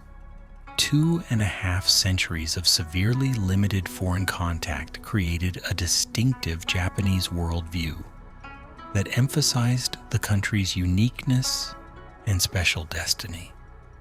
The absence of external threats allowed Japanese society to develop an extraordinary degree of internal stability and cultural refinement. Yet isolation also created vulnerabilities that would eventually prove disastrous. When European and American pressures for opening Japan finally became irresistible in the 1850s, the country was unprepared for the technological and diplomatic challenges of the modern international system. The very success of the isolation policy in creating domestic stability made the eventual confrontation with foreign powers all the more traumatic for Japanese society. The Sengoku system represented one of the most successful attempts in world history to maintain national independence through isolation.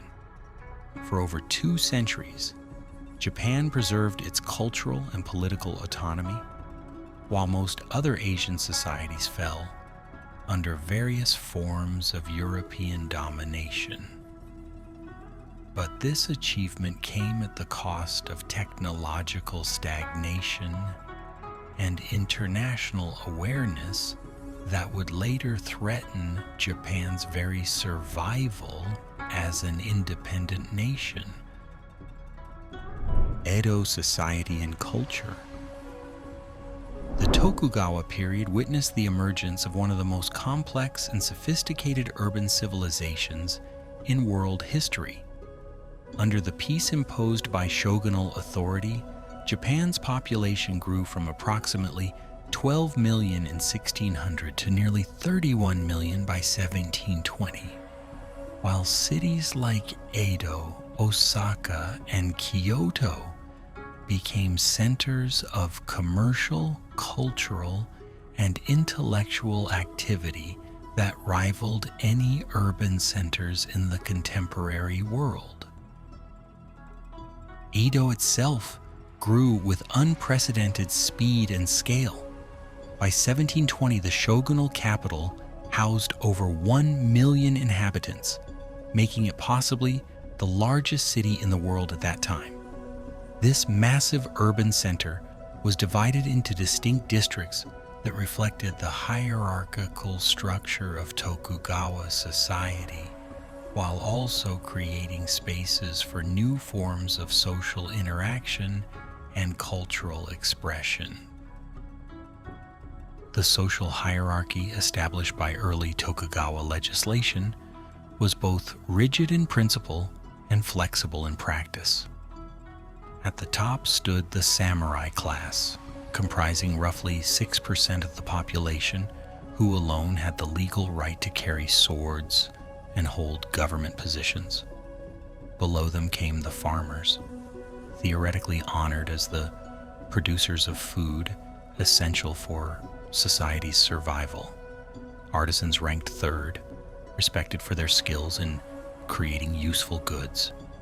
At the bottom were merchants, officially despised for profiting without producing anything of tangible value. Yet this official hierarchy increasingly diverged from social and economic reality as the Tokugawa period progressed. Many samurai, particularly those of lower rank, lived in poverty and debt, forced to supplement their meager stipends through activities that undermined their supposed dignity. Meanwhile, successful merchants accumulated vast fortunes and wielded influence that far exceeded their theoretical social status. The samurai class itself was internally stratified in complex ways that reflected both traditional hierarchies and the practical needs of Tokugawa administration. At the apex stood the great daimyo, whose domains generated revenues of 10,000 koku of rice or more, and who maintained elaborate courts that mimicked the shogunal establishment. In Edo, below them ranked lesser samurai in carefully graduated degrees from wealthy retainers who administered major governmental functions to impoverished foot soldiers whose annual stipends barely provided subsistence. The economic transformation of samurai society during the Tokugawa period was both profound and problematic. Warriors who had once supported themselves through military service and land grants now depended on fixed rice stipends that gradually lost value due to inflation and the monetization of the economy. Many samurai were forced to engage in commercial activities that compromised their theoretical status as a military elite above mundane economic concerns. Some samurai adapted successfully to these changing circumstances, becoming scholars, administrators, or entrepreneurs who contributed significantly to Tokugawa society's cultural and economic development. Others retreated into increasingly rigid adherence to traditional codes of behavior that had little relevance to contemporary realities. The tension between samurai ideals and economic necessities became one of the persistent themes of Tokugawa culture. The merchant class, despite its low official status, became the driving force behind the extraordinary economic growth and cultural innovation that characterized urban life during the Tokugawa period. Merchants developed sophisticated financial institutions, including banks, credit systems, and commercial networks that connected local markets throughout Japan. The great merchant houses of Osaka, such as Mitsui and Sumitomo, established business empires that endured for centuries. Merchant patronage supported the development of distinctive urban cultural forms that celebrated commercial success and material pleasure rather than traditional aristocratic or military values.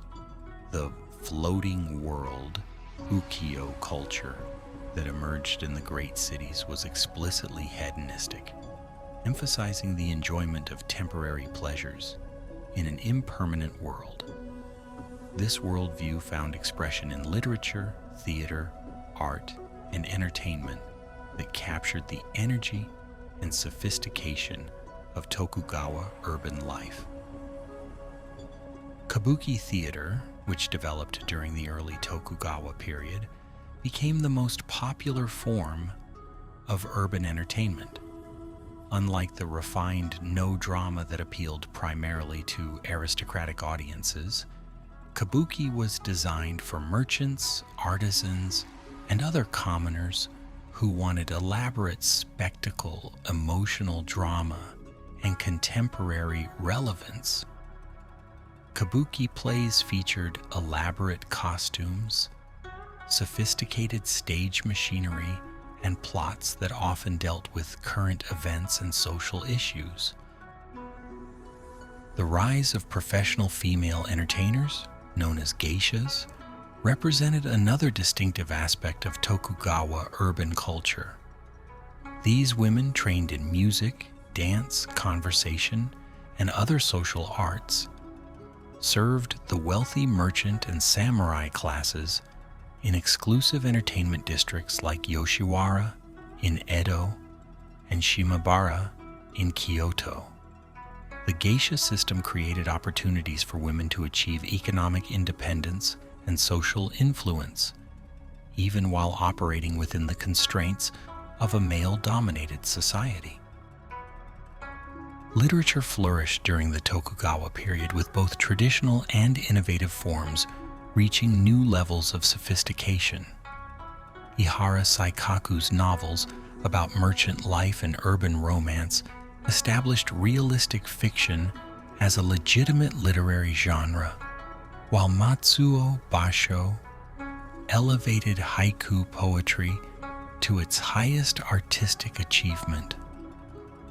The widespread availability of printed books made literature accessible to broad audiences for the first time in Japanese history. Woodblock printing technology, perfected during the Tokugawa period, made possible the mass production of books, artwork, and popular entertainment materials that served the growing urban population. Publishers in Edo, Osaka, and Kyoto produced everything from popular novels and poetry collections to practical manuals on agriculture crafts and commercial techniques. This explosion of printed material contributed to remarkably high levels of literacy throughout Japanese society. The ukiyo-e woodblock prints that depicted actors, courtesans, and scenes from daily life became one of Japan's most distinctive artistic contributions to world culture. Artists like Hokusai and Hiroshige created images that captured both the beauty and the energy of Tokugawa society, while developing aesthetic principles that would later influence European artists. These prints were produced inexpensively for mass consumption, making art accessible to ordinary people rather than just elite patrons. Education expanded dramatically during the Tokugawa period, driven by the practical needs of an increasingly complex society and the cultural values that emphasized learning and self-improvement. Samurai studied Chinese classics, military arts, and administrative skills in domain schools that were established throughout the country. Buddhist temples and private academies provided education for commoners, while informal learning networks spread practical knowledge about agriculture, crafts, and commerce. Women's roles in Tokugawa society were complex and varied considerably by class and region. Samurai women were expected to embody ideals of loyalty, self-sacrifice, and domestic competence, while merchant women often participated actively in family businesses and economic decision-making. The rise of urban entertainment culture created new opportunities for some women to achieve fame and fortune, though always within social frameworks that ultimately privileged male authority.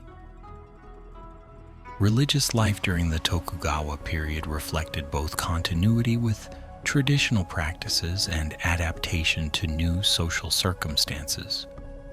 Buddhism remained the dominant organized religion, with every family required to register at a local temple for purposes of census and social control.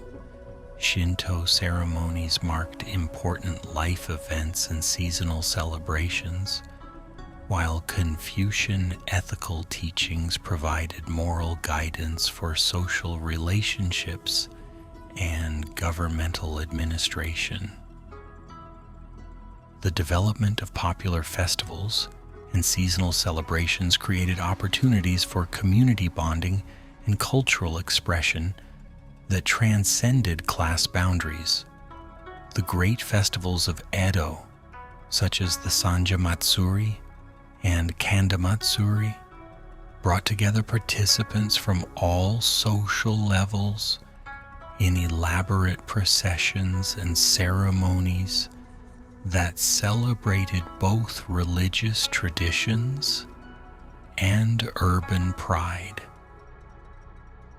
Food culture became increasingly sophisticated during the Tokugawa period, with regional specialties developing distinctive identities, while urban centers offered unprecedented variety and quality. The famous Japanese attention to seasonal ingredients and aesthetic presentation reached mature form during this period, influenced by both Buddhist vegetarian traditions and the growing prosperity of urban populations. The physical environment of Tokugawa cities reflected both the hierarchical social order and the practical needs of dense urban populations. Samurai residential districts featured spacious compounds with elaborate gardens, while merchant and artisan neighborhoods developed efficient use of limited space through multi-story buildings and careful planning. Public facilities like bridges, firefighting systems, and waste management demonstrated sophisticated urban administration. By the mid-18th century, Tokugawa society had achieved a level of cultural sophistication, economic development, and social stability that compared favorably with any contemporary civilization. The combination of peace, prosperity, and cultural creativity that characterized this period would later be remembered as one of the golden ages in Japanese history. Yet the very success of Tokugawa institutions would eventually create new problems that challenged the foundations of the system itself. Internal pressures and decline. The remarkable stability and prosperity of early Tokugawa Japan gradually gave way to mounting internal pressures that revealed fundamental contradictions within the system itself. By the late 18th century, the very success of Tokugawa institutions in creating peace and economic growth had generated new problems that the traditional governmental structure was increasingly unable to address effectively. The financial crisis that plagued the Tokugawa government throughout the later period stemmed largely from the inflexibility of its revenue system. Government income depended primarily on taxes collected in rice from agricultural lands, but the economy had become increasingly monetized and commercialized, while merchants and urban populations accumulated great wealth through trade and manufacturing. This new prosperity remained largely outside the government's ability to tax effectively. The Sankin Kotai system, which had been so successful in maintaining political control, proved to be an enormous financial burden that ultimately weakened both the central government and the daimyo domains. The costs of maintaining duplicate establishments in Edo and the home domains, combined with the expenses of elaborate processions along the highways, consumed vast resources that might otherwise have been invested in productive activities. Daimyo found themselves caught between the inflexible demands of the Sankin Kotai system and the changing economic realities of their domains. Many fell deeply into debt to merchant financiers, compromising their independence and dignity, while creating new power relationships that undermined the traditional social hierarchy. Some domains attempted to solve their financial problems through currency debasement, monopolistic trade practices, or emergency taxation that only worsened their underlying difficulties. The samurai class faced even more severe challenges to their traditional role in economic security. As a hereditary military elite in a peaceful society, most samurai had little useful function beyond ceremonial and administrative duties that could have been performed more efficiently by commoner bureaucrats. Their fixed rice stipends gradually lost purchasing power due to inflation, while their theoretical prohibition from engaging in commercial activities prevented them from adapting to changing economic circumstances. Many samurai were forced to supplement their incomes through activities that compromised their supposed status as warriors above mundane concerns. Some became teachers, others engaged in craft production or small-scale trading, and a few even abandoned their samurai status entirely to join the merchant class. These adaptations were often successful individually, but collectively undermined the ideological foundations of the Tokugawa system. The rigid social hierarchy that had provided stability during the early Tokugawa period became increasingly problematic as economic realities diverged from legal categories. Wealthy merchants lived more luxuriously than impoverished samurai, while successful farmers accumulated more land and influence than minor warriors.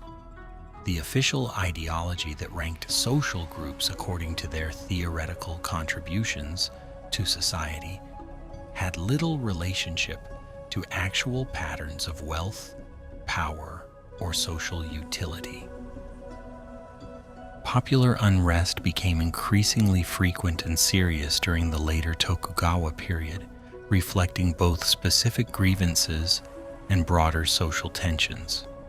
Peasant uprisings, known as Ikki, occurred with growing frequency as rural communities protested excessive taxation, corrupt administration, and economic hardship. These rebellions ranged from local protests against particular policies to large-scale movements that required military suppression. The Great Tenmei Famine of 1782-1788 revealed the vulnerability of Tokugawa society to natural disasters and the inadequacy of traditional relief measures. Crop failures caused by volcanic eruptions and climate change led to widespread starvation, social disruption, and political unrest. The government's response was hampered by financial constraints, administrative inefficiencies, and the competing demands of different regions and social groups. Urban riots also became more common and violent as economic pressures increased. The Osaka riots of 1787 and the Edo riots of 1787 and 1866 demonstrated that even the great cities were not immune to social unrest. These disturbances often targeted wealthy merchants who were blamed for hoarding rice and driving up prices, revealing the tensions between different social groups in urban environments. Intellectual challenges to Tokugawa orthodoxy emerged from several directions during the later period. National learning, Kokugaku scholars like Motoori Norinaga argued that Japan should return to its ancient Shinto traditions rather than following Chinese Confucian models. Their research into classical Japanese literature and historical records provided intellectual foundation for later movements to restore imperial authority. Dutch learning, Rangaku, specialists studied European science and technology through materials obtained at Nagasaki, gradually becoming aware of Japan's technological backwardness compared to Western nations. Scholars like Sugita Genpaku and Hiraga Genai translated European medical and scientific texts, introducing concepts that challenged traditional assumptions about natural phenomena and human knowledge. Some thinkers began to question the fundamental premises of Tokugawa society and government. Ando Shueiki developed a radical critique of social hierarchy and commercial society, arguing for a return to agricultural communalism. Takano Choei and Watanabe Kazan studied international affairs and concluded that Japan's isolation policy was becoming dangerous in a world of aggressive Western expansion. The growing awareness of external pressures added urgency to domestic problems during the early 19th century. Reports from Dutch traders and Chinese sources indicated that European powers were expanding their influence throughout Asia, using superior military technology to force unfavorable treaties on Asian governments. The Opium War between Britain and China, 1839 to 1842, demonstrated that even the Great Chinese Empire was vulnerable to Western military power. Some Japanese leaders began to recognize that the country's technological stagnation and military weakness made it vulnerable to the same kind of foreign pressure that was affecting other Asian societies. Attempts at military reform and technological modernization were hampered by financial constraints, bureaucratic resistance, and the inherent conservatism of a system that had successfully maintained stability for over 2 centuries. The arrival of Russian expeditions in northern Japan during the early 19th century provided concrete evidence that foreign pressures were increasing. Russian attempts to establish diplomatic relations and trading rights were rebuffed by the Tokugawa government, but they demonstrated that Japan's geographical isolation was no longer sufficient protection against foreign intervention. Regional domains began to experiment with reforms that challenged central government policies and traditional social arrangements.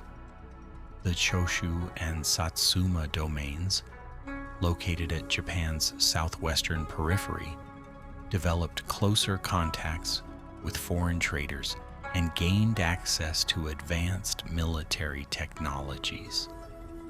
Their success in strengthening their military capabilities and improving their finances created models that other domains sought to emulate. These regional innovations often directly contradicted Tokugawa laws and policies, creating tensions between the central government and increasingly autonomous domains.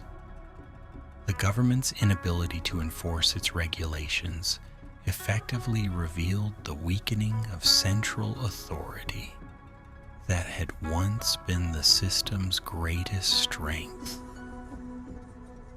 By the 1850s, the Tokugawa system faced a complex web of interconnected problems: financial crisis, social unrest, intellectual challenges, external pressures, and the growing autonomy of regional domains.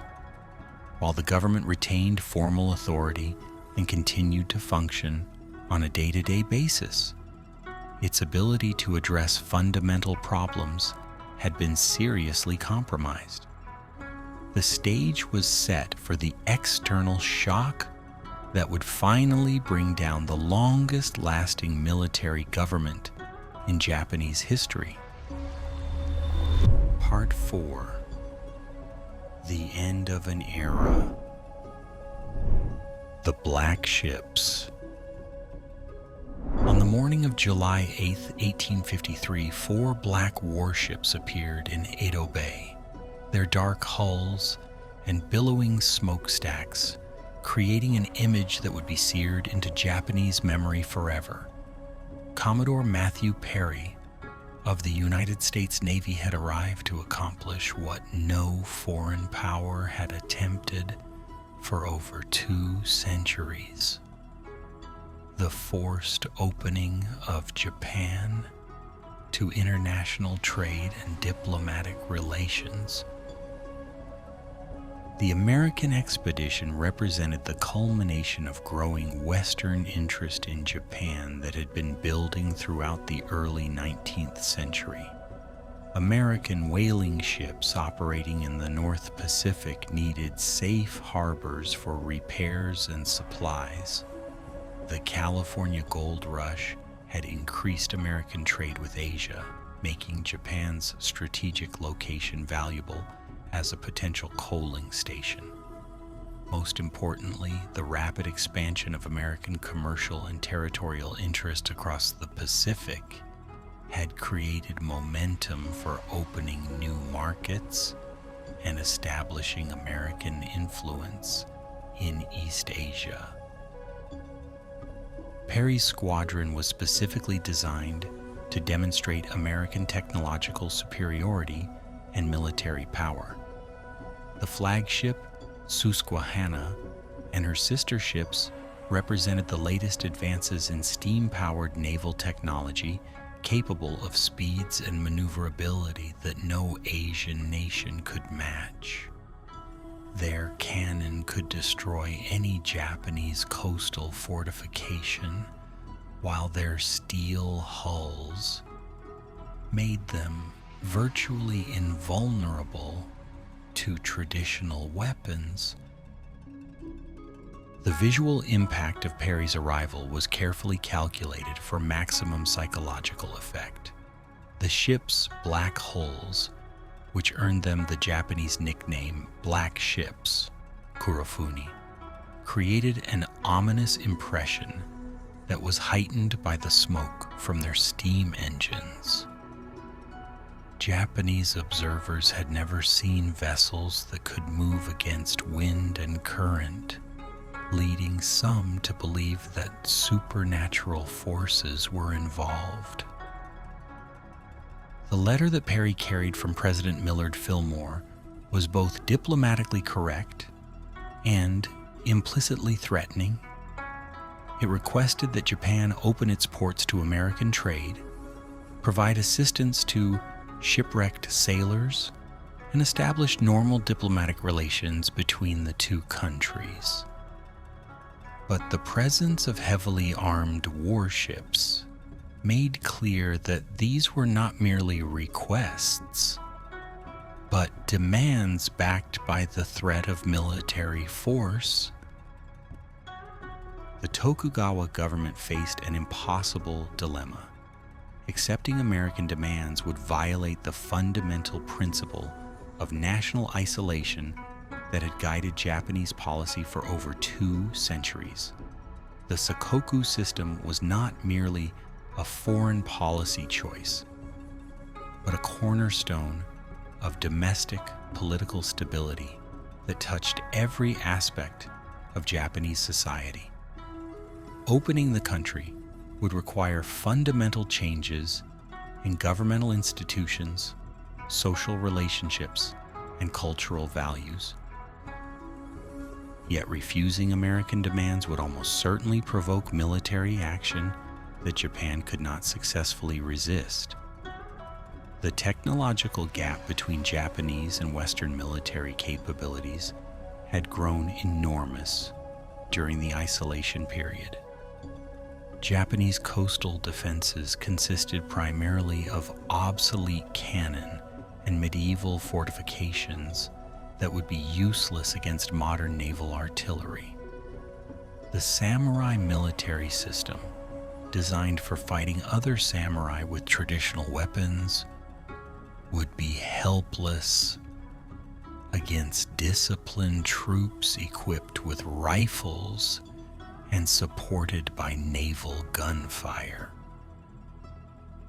For the first time in its history, the Tokugawa government felt compelled to seek advice from the daimyo and even the imperial court on major policy decisions.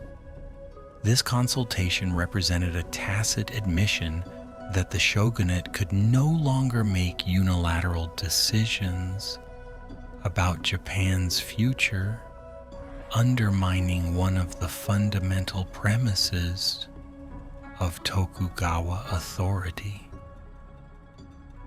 The responses revealed deep divisions within Japanese society about how to deal with the foreign threat. Some advisors favored complete rejection of American demands, arguing that foreign contact would destroy Japanese culture and political independence. Others advocated limited concessions that might satisfy American requirements while minimizing damage to traditional institutions. A few progressive thinkers suggested that Japan should embrace foreign trade and technology as opportunities for national strengthening rather than threats to be resisted. Perry demonstrated his diplomatic skill by announcing that he would return the following year for Japan's answer, giving the government time to consider his demands while maintaining pressure for a favorable response.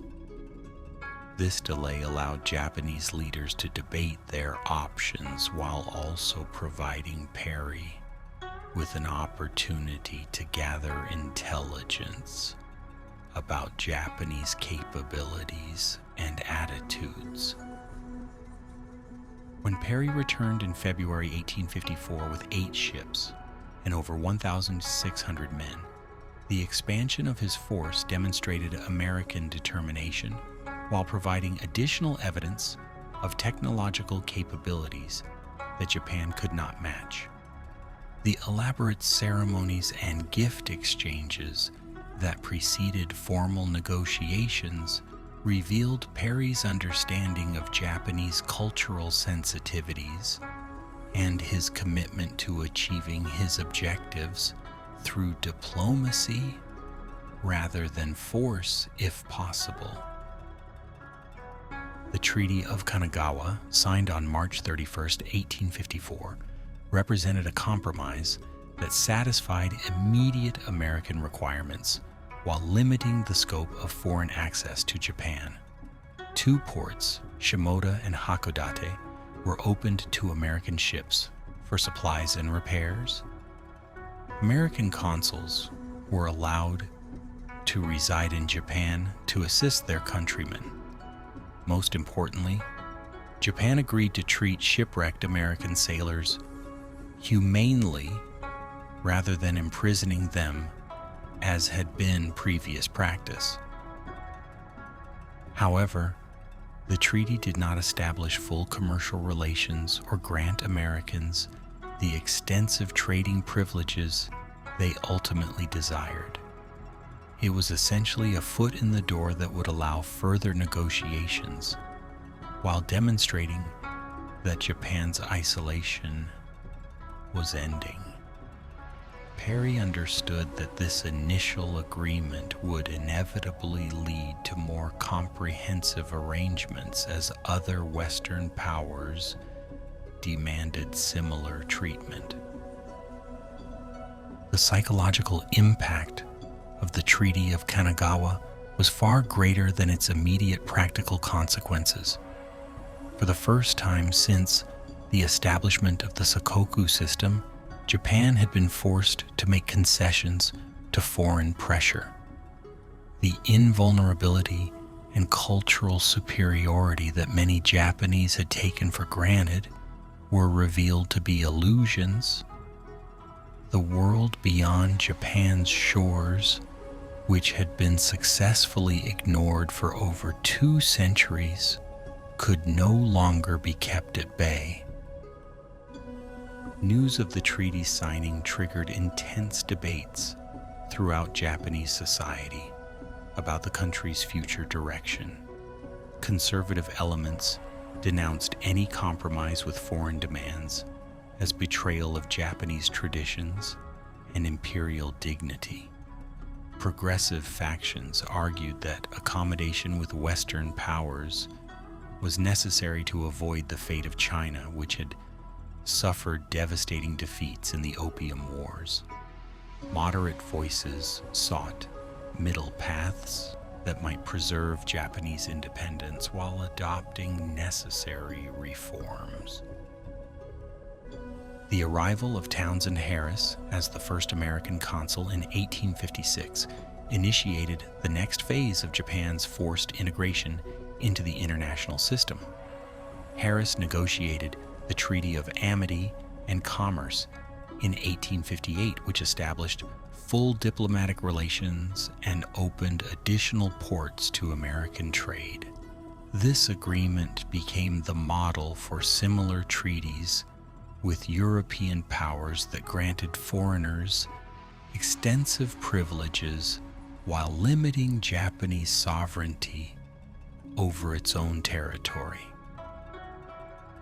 These unequal treaties created lasting resentment that would influence Japanese attitudes toward foreign relations for generations.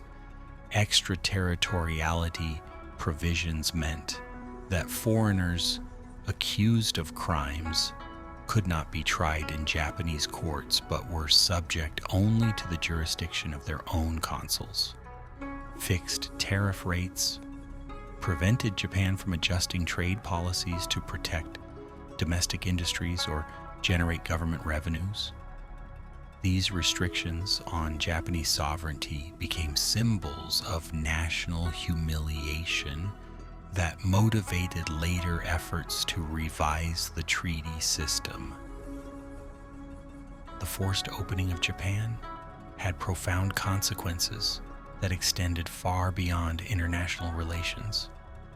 The arrival of foreign merchants, diplomats, and missionaries challenged traditional assumptions about Japanese cultural superiority and technological advancement. Exposure to Western science, technology, and political ideas provided ammunition for domestic critics of Tokugawa policies and institutions. Most importantly, the government's inability to prevent foreign penetration revealed the weakness of Tokugawa authority and encouraged opposition movements that had been suppressed during the era of stability and isolation. Regional domains began to pursue independent policies toward foreign relations and military modernization. Intellectual leaders developed new ideologies that combined resistance to foreign influence with criticism of domestic political arrangements. The Black Ships had opened more than Japan's ports. They had unleashed forces of change that would ultimately transform Japanese society, politics, and culture in ways that no one could have anticipated in 1853. The long era of Tokugawa peace and stability was ending, and Japan was about to enter the most turbulent period in its modern history. The Meiji Restoration. The forced opening of Japan triggered a political crisis that would culminate in the complete overthrow of the Tokugawa system and the restoration of imperial rule. This transformation, known as the Meiji Restoration, represented far more than a simple change in government. It was a revolution that would modernize Japan and establish it as a major world power within a few decades. The immediate catalyst for opposition to Tokugawa rule was the signing of the commercial treaties with Western powers without imperial approval. These agreements, negotiated under foreign pressure, granted extensive privileges to foreigners while restricting Japanese sovereignty in ways that many viewed as humiliating capitulations to foreign demands. The slogan "Sono Joy," revere the emperor, expel the barbarians, became the rallying cry for opponents of Tokugawa policies. This movement combined traditional loyalty to the imperial institution with xenophobic resistance to foreign influence, creating a potent ideological foundation for political opposition. The fact that the treaties had been signed without imperial consent provided constitutional grounds for challenging shogunal authority. The leadership of the anti-Tokugawa movement came primarily from the southwestern domains of Choshu, Satsuma, Tosa, and Hizen, which were located far from Edo and had maintained greater autonomy throughout the Tokugawa period. These domains possessed several advantages that made them effective opponents of the central government. They had strong military traditions, substantial financial resources, and geographic positions that facilitated contact with foreign traders and access to advanced weaponry. Choshu Domain took the lead in armed resistance to both foreign presence and Tokugawa authority. In 1863, Choshu forces fired on foreign ships passing through the Shimonoseki Straits, attempting to implement the "expel the barbarians" portion of their ideology through direct military action. The Western response was swift and devastating. A combined fleet from Britain, France, Holland, and the United States bombarded Choshu coastal fortifications and landed troops that destroyed the domain's military installations. This humiliating defeat taught Choshu leaders crucial lessons about the realities of modern warfare and international power. Rather than continuing feudal resistance to foreign presence, they began purchasing Western weapons and hiring foreign military advisors to modernize their forces. The domain that had been most opposed to foreign contact became one of the most eager to adopt foreign military technology and organizational methods. Satsuma Domain learned similar lessons from its own confrontation with Western power. In 1862, a British merchant named Charles Richardson was killed by Satsuma samurai who claimed he had shown disrespect to a daimyo procession. Britain's demand for compensation was initially refused, leading to the bombardment of Kagoshima by a British naval squadron in 1863. Like Choshu, Satsuma responded to military defeat by embracing military modernization and closer cooperation with foreign powers. The transformation of these domains from opponents of foreign contact into advocates of modernization reflected a sophisticated understanding of Japan's strategic situation. Their leaders recognized that effective resistance to Western domination required adoption of Western military technology and organizational methods. Eastern ethics and Western science became their guiding principle, seeking to preserve Japanese cultural identity. while gaining the practical capabilities necessary for national independence. The alliance between Choshu and Satsuma, negotiated in 1866 through the mediation of Sakamoto Ryoma, created a formidable opposition coalition with the military strength to challenge Tokugawa rule directly. This alliance was remarkable because the two domains had been enemies for centuries. But their shared opposition to the shogunate overcame traditional hostilities. The Tokugawa government's attempts to suppress the growing opposition only worsened its position. Military expeditions against Choshu in 1864 and 1866 revealed the weakness of shogunal forces compared to the modernized armies of the rebel domains. Traditional samurai warfare proved ineffective against troops trained in Western military methods and equipped with modern rifles and artillery. The final crisis began in 1867 when the 15th Tokugawa shogun, Yoshinobu, attempted to preserve his family's influence by formally returning governing authority to Emperor Meiji.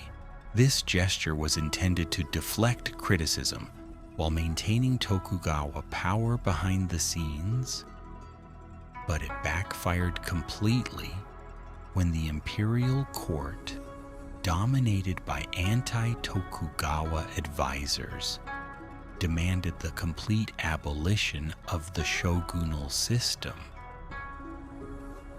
The Boshin War of 1868-1869 represented the final military struggle between supporters and opponents of Tokugawa rule.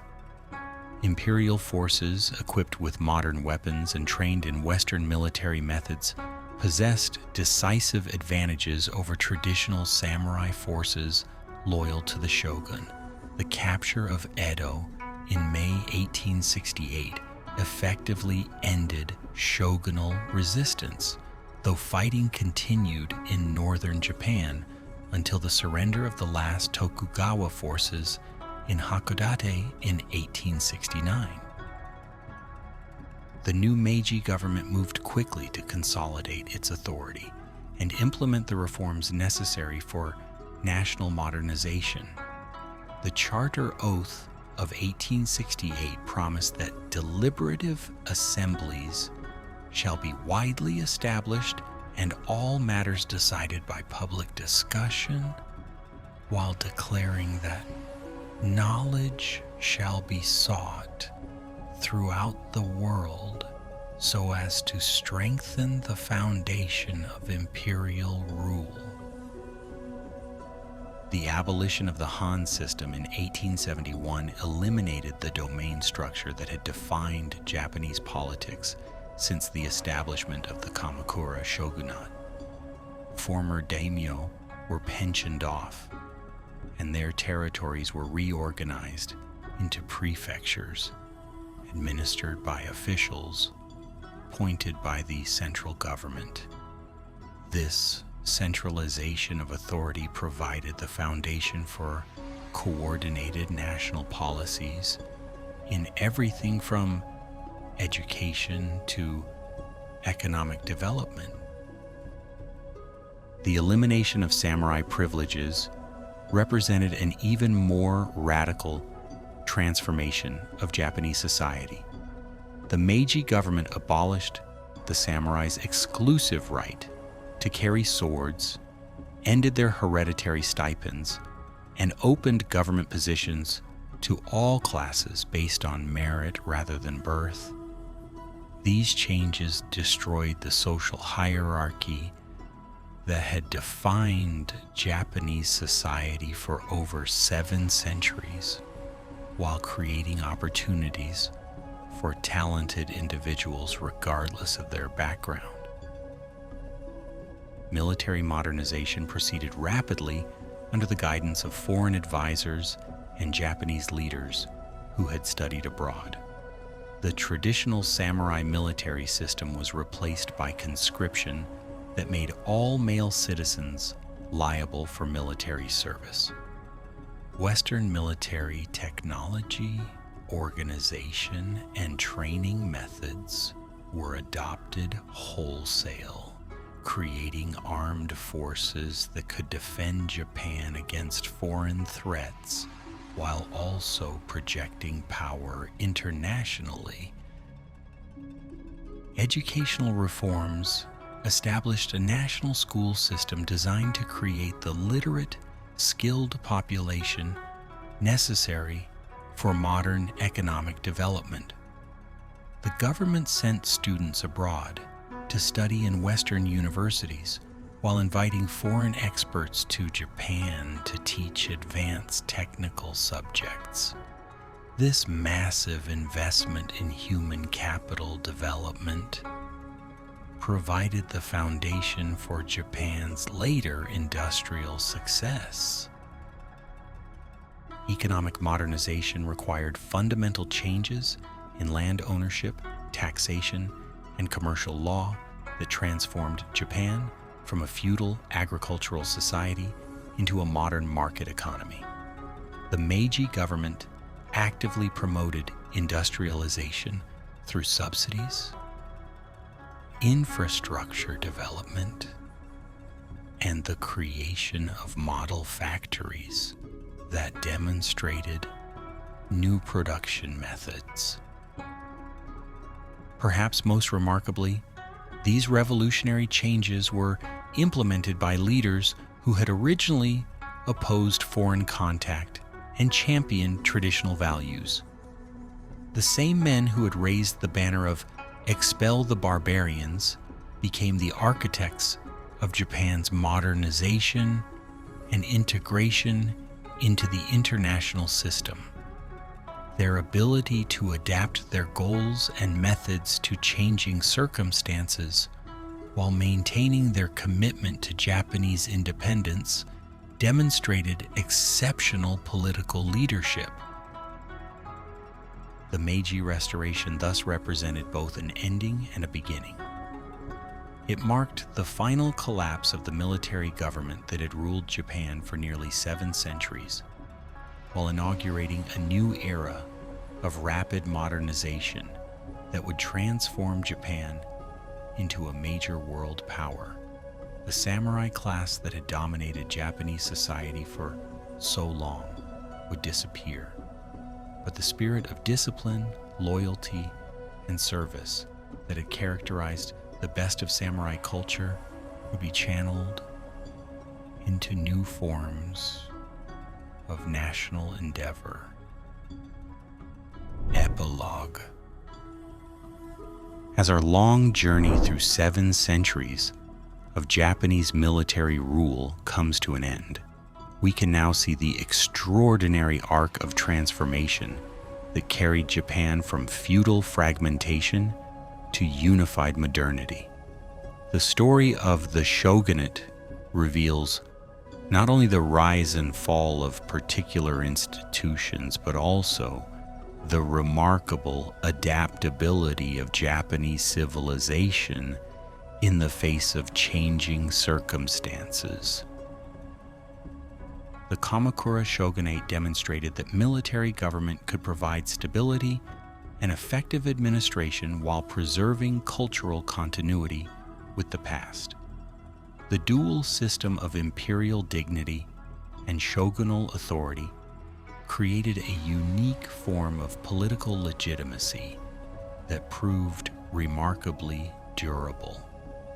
The successful resistance to Mongol invasion established Japan as a distinctive civilization capable of maintaining its independence against overwhelming foreign pressure. The Ashikaga period showed both the possibilities and limitations of decentralized government. While political fragmentation brought constant warfare, it also stimulated cultural creativity and regional innovation that enriched Japanese civilization. The great artistic achievements of the Muromachi period, the golden and silver pavilions, the masterworks of no drama, the refinements of Zen aesthetics, demonstrated that military rule need not mean cultural barbarism. The Sengoku era revealed the costs of political fragmentation while also preparing the foundation for national reunification. The century of warfare transformed Japanese military technology, political organization, and social structure in ways that made modern, centralized government possible. The innovations developed by competing daimyo in administration, economic development, and military organization provided models that would later be applied on a national scale. The Great Unifiers, Nobunaga, Hideyoshi, and Ieyasu, each contributed essential elements to the creation of unified Japan. Nobunaga's ruthless destruction of traditional constraints cleared the way for new forms of organization. Hideyoshi's administrative genius created institutions that could govern a unified nation. Ieyasu's patient political skill established a system durable enough to survive the weaknesses of individual leaders. The Tokugawa achievement was perhaps the most remarkable of all, creating the longest period of peace in Japanese history while fostering the cultural and economic development that would make rapid modernization possible. The isolation policy that seemed to represent withdrawal from the world actually provided the time and stability necessary for Japan to develop the internal resources that would later enable successful competition with Western powers. Yet the Tokugawa system also revealed the limitations of traditional government in an age of rapid global change. The rigid social hierarchy, the inflexible economic structure, and the isolation from international developments that had once provided stability became obstacles to necessary adaptation. When external pressures finally became irresistible, the system proved incapable of gradual reform and collapsed entirely.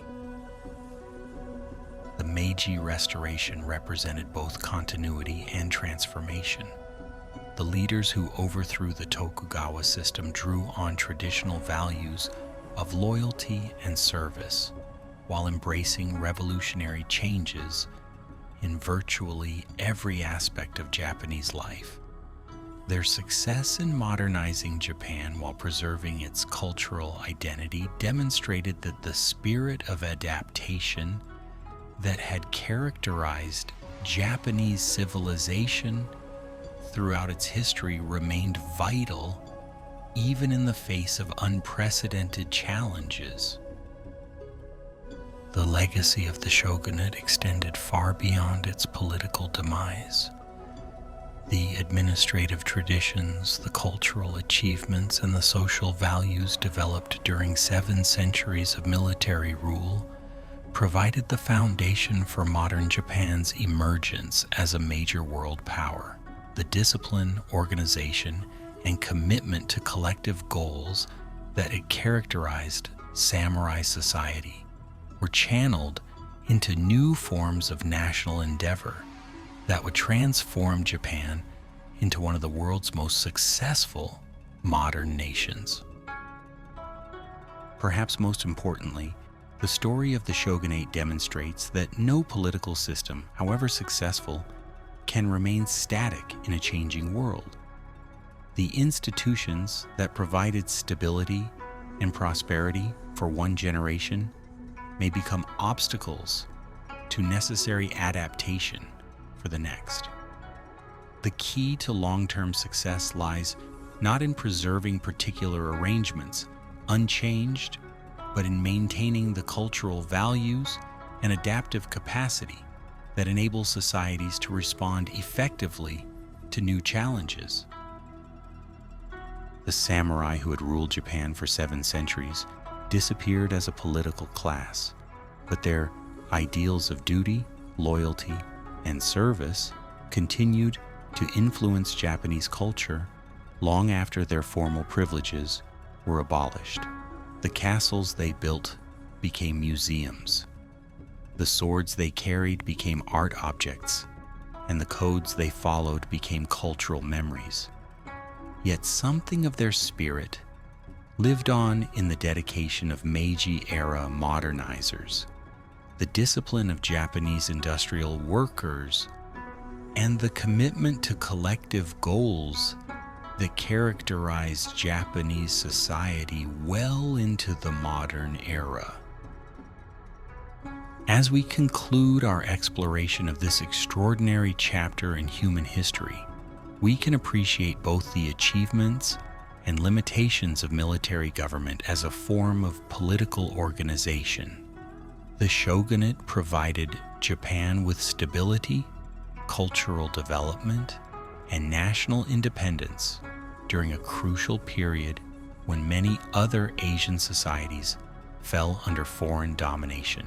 Yet it also demonstrated that even the most successful institutions must eventually adapt or be replaced by arrangements better suited to changing circumstances. The story of Japan's transformation from a society ruled by sword-bearing warriors to a modern industrial democracy reminds us that human institutions are neither permanent nor inevitable. They arise from particular historical circumstances, serve specific needs and purposes, and eventually give way to new arrangements when conditions change. The measure of their success lies not in their duration, but in their contributions to human welfare and their role in preparing the ground for what comes after. Thank you for accompanying me on this journey through one of history's most fascinating examples of military government and social transformation. The age of the shogun has ended, but the lessons it teaches about leadership, adaptation, and the relationship between tradition and change remain as relevant today as they were when samurai ruled the land of the rising sun.